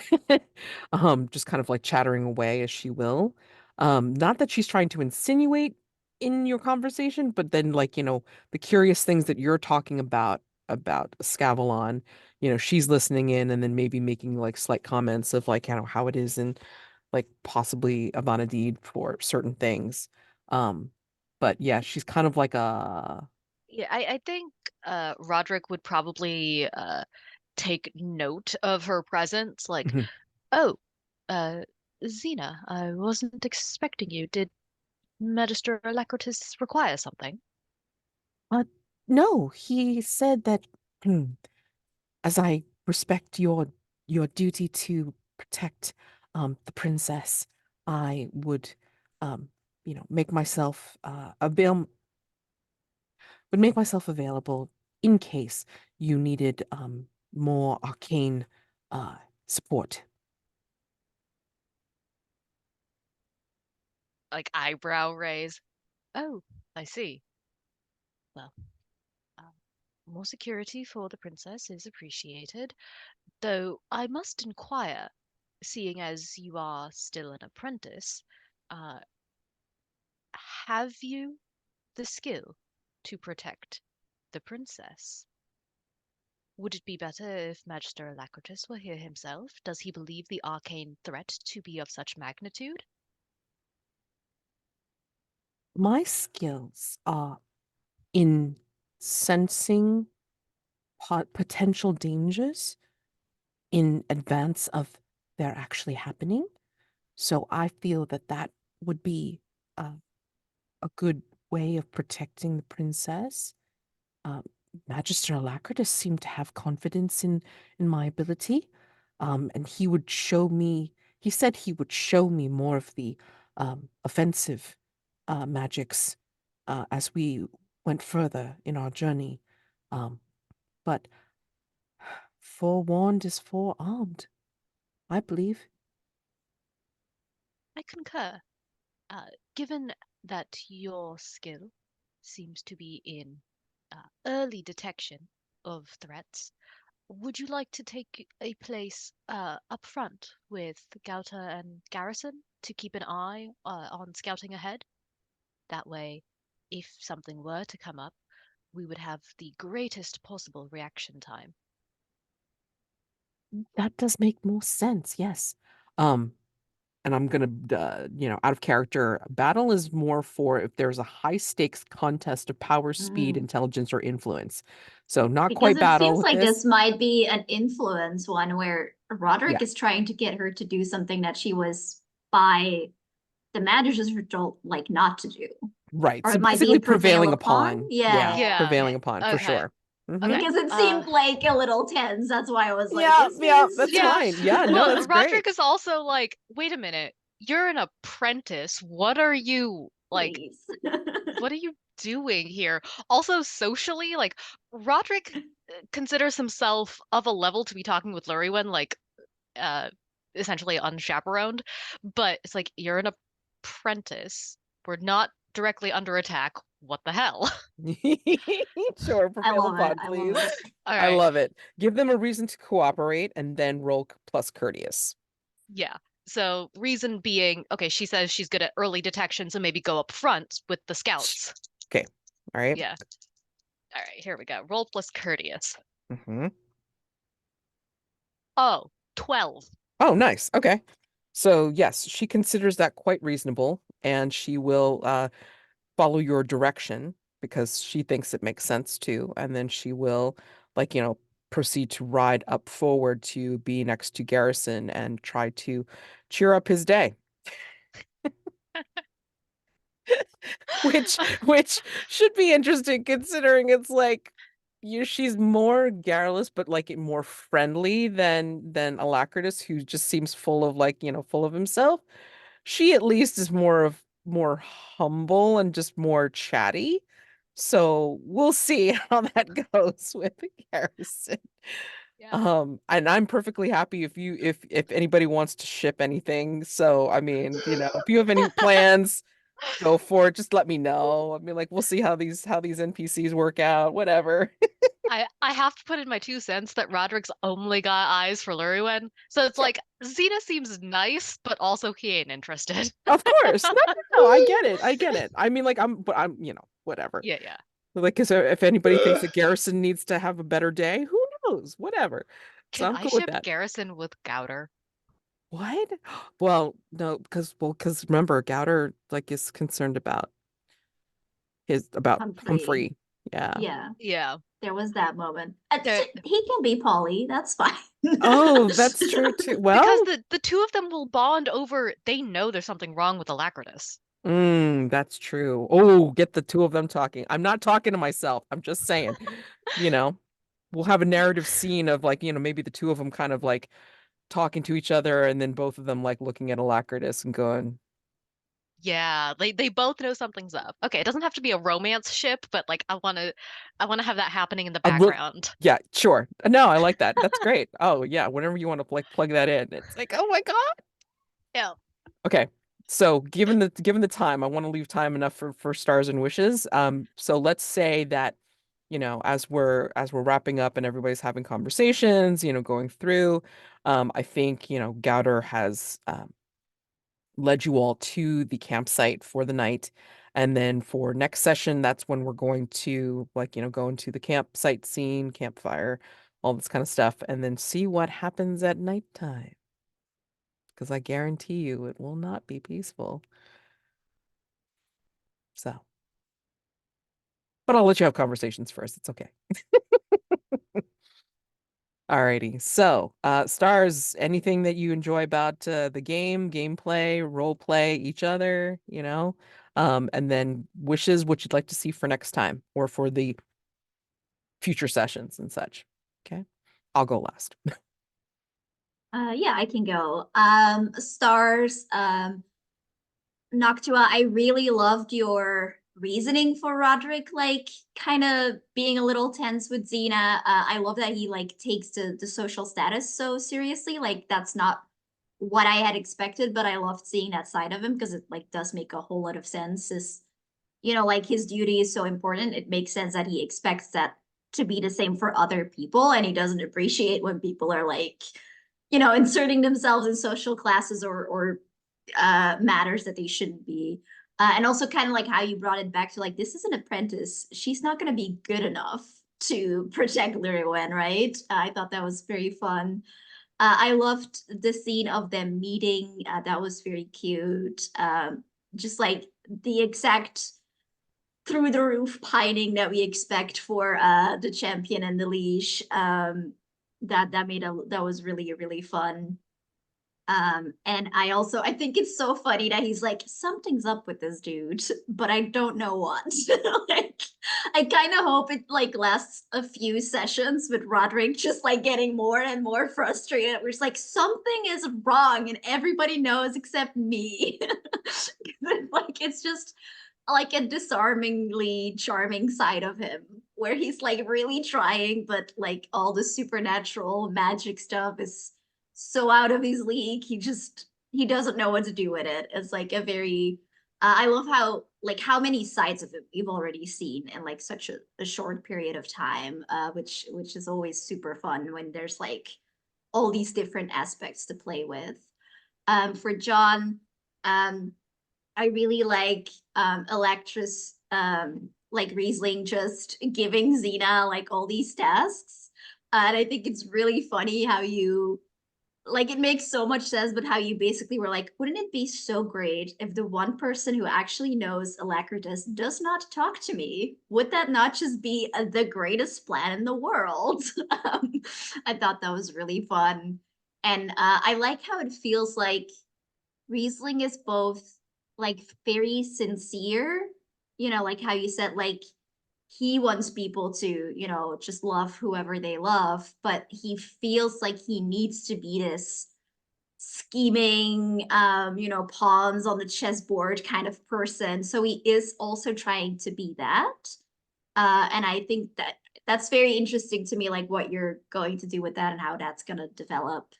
Mads, I really loved sort of the Fae reveal on Gauter. I love how he continues to be like this really cool presence. It's a very fun NPC that you are portraying. I love the scene with the king. That was very sweet. And like you're setting up a lot about what Llurywen's life was like and what she's trying to protect and giving up. So that was really fun. Um, yeah, for wishes, yeah, I am interested to see like a more action-packed session. As you said, like during the night, it's not going to be peaceful. I think that's might be interesting. I mean, it makes sense. We've sort of like been setting people up, right? But I think some more action would be fine. Um, I would also be fine if it's a little more like something happens, you have to react, rather than like we're gonna have all these scenes. Because like sometimes what I want like kind of depends on, oh, we just had this scene, like this might be more interesting now. So that would be very fun.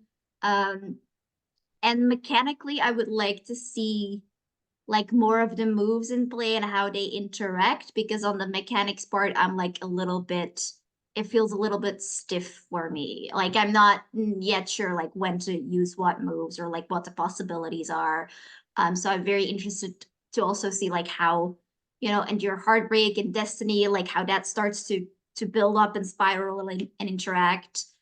So I'm very interested to like explore the mechanics a bit more, maybe in the coming sessions.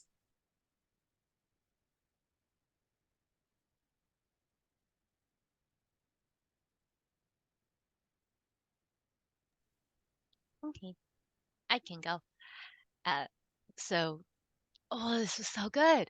So for Jazy, yeah, everything about Llurywenn, especially the interactions with her father, and just like the "I will be dutiful. I have been well trained for this. I will do my duty." I really liked that. It's so very sincere of her, of she knows what's set before her and she knows how it's going to radically alter her life, and she still goes through with it. Like, oh, heartbreak moment, but that was so well done. Yeah, I love that. And okay, yeah, the immediate pining for Roderick and Llurywenn, it was just so good. Uh, yes, really looking forward to seeing what happens with those two. Um, and then for Riesling, I find all of the interactions with Xena to be really interesting because she's so kind of innocently enthusiastic, and Riesling's like, don't poke too hard, don't poke too hard. I really like that. Uh, and like all the various ways that Riesling tries to get Xena to, okay, go stop bothering me, go bother somebody else. That was fun. Um, all right. For Mads, I I really like Gauter. I Gauter's so cool. And yeah, frustrating Roderick, but out of character, I really like Gauter. He's fun. I'm really looking forward to seeing how NPCs from the various parties interact. So, like, if Xena meets Gauter, what happens? Because if she's somewhat trained in the arcane, can she recognize him? Uh, or if we have, Right. yeah, like Xena meet Sir Bart, who's got the complexity of a rock right now. It's like, what does she do with that? Such a kind-hearted, straightforward individual. So, really curious to see how that goes. Wishes for next time, I need to see Perrin and Alacritus. Mm-hmm. Like, that has to happen. Uh, yeah. Um, I'm really curious to see how combat works in this system because we haven't really rolled battle yet. So, yeah. Roderick's got a sword. I want to hit something with it. Yeah, that's me.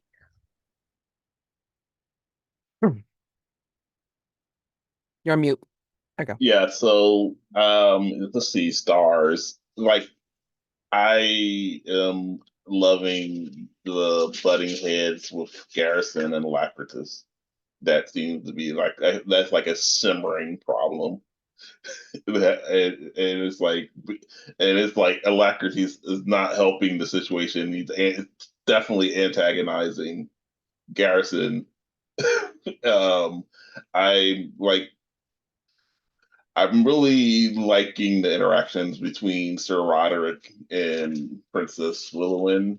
It's like that's very adorable. I love all of everything about it. Um, and so it also like yeah, interacting with Xena, having Xena go speak with Roderick, or have how Roderick just like deathfully dismisses her. Like, Alacritus's attempt to Riesling's attempt to be a pretend to be Alacritus and do something, and he thinks Alacritus would do to try to deflect the situation, and it's like casually defeated by someone who actually knows what they're doing. And so I'm loving that, and yeah, Gauter. I'm really looking forward to seeing one. I think Gauter interacting with Alacritus, but two, seeing Gauter interact with Perrin is something I'm looking forward to as well, because I think if there's even a hint of that Gauter is supernatural, which I feel Roderick is probably going to let on to Perrin. Perrin will just be latch on super hard, and I definitely want to see that interaction.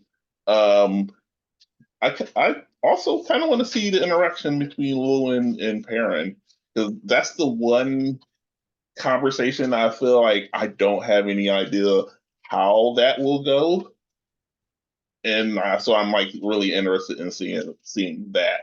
Um, and also like just, oh man, this being NPCs, like we have the Xena on one side and our dumb as a rock fighter on the other side. I also too would like to see that conversation. I don't know how we can have that conversation, but I wish it could be possible. You know Maybe what? like some interaction where they're also present so that they can chime in and so it could happen You that know what? way. That would be. Yeah, I think it's not. I mean, I know it's not built in the game like Adrian, but I mean, I think, like using my GM toolbox, what I'm gonna do is I'm gonna say that if you want scenes with Mm, NPCs together, then I'm mm, perfectly happy in playing one of the NPCs, and then one of y'all can be the other one, you know? mm-hmm. So this way you can see that interaction if you'd really like to see that kind of like if you want to see the byplay Yeah. instead of just having it as a straight narration. I mean, that's fine too, but um yeah, I think that's No, that's yeah. hilariously funny.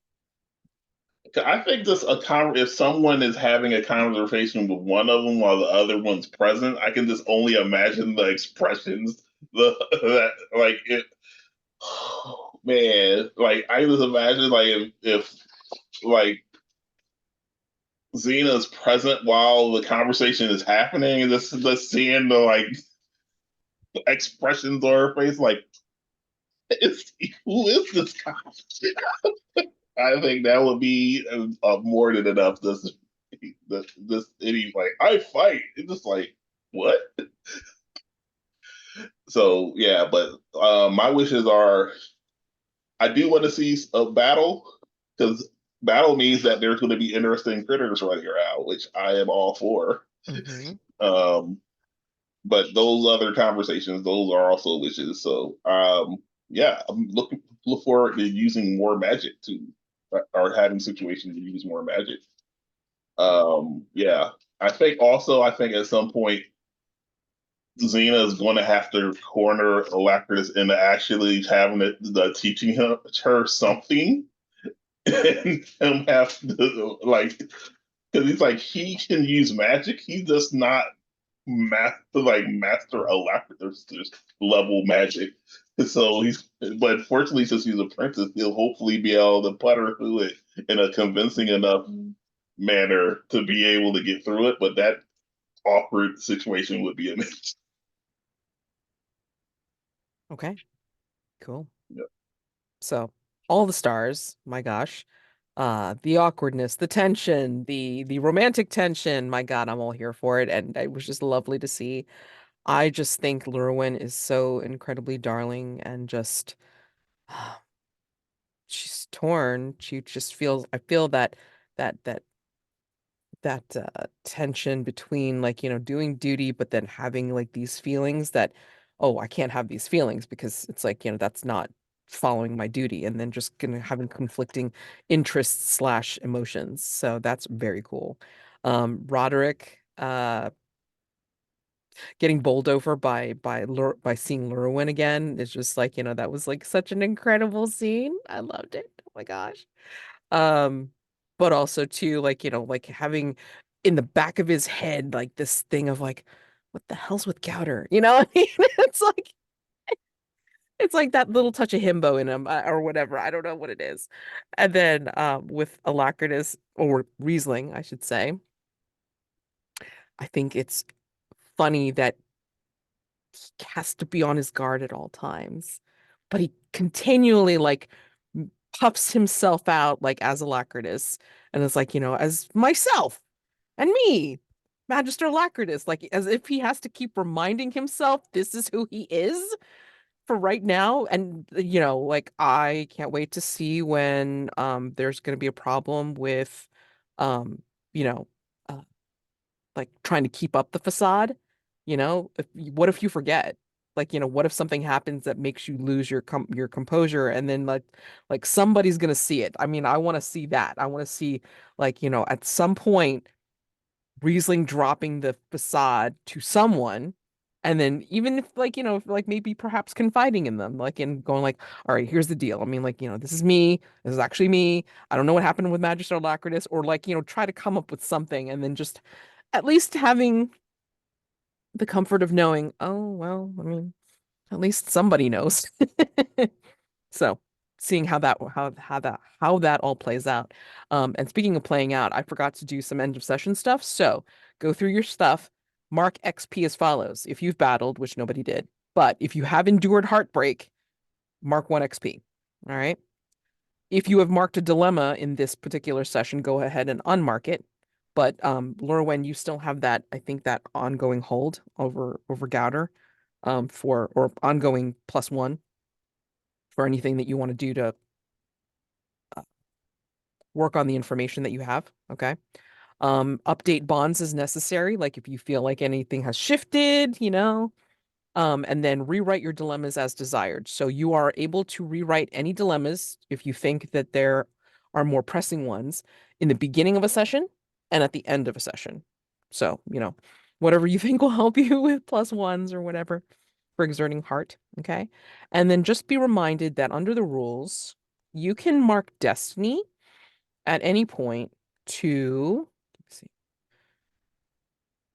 increase your level by 1. Pick an option from the list of level up options. Okay. Receive an automatic unqualified success instead of rolling dice. Stop a misfortune from happening, or unmark an harmed virtue. Okay.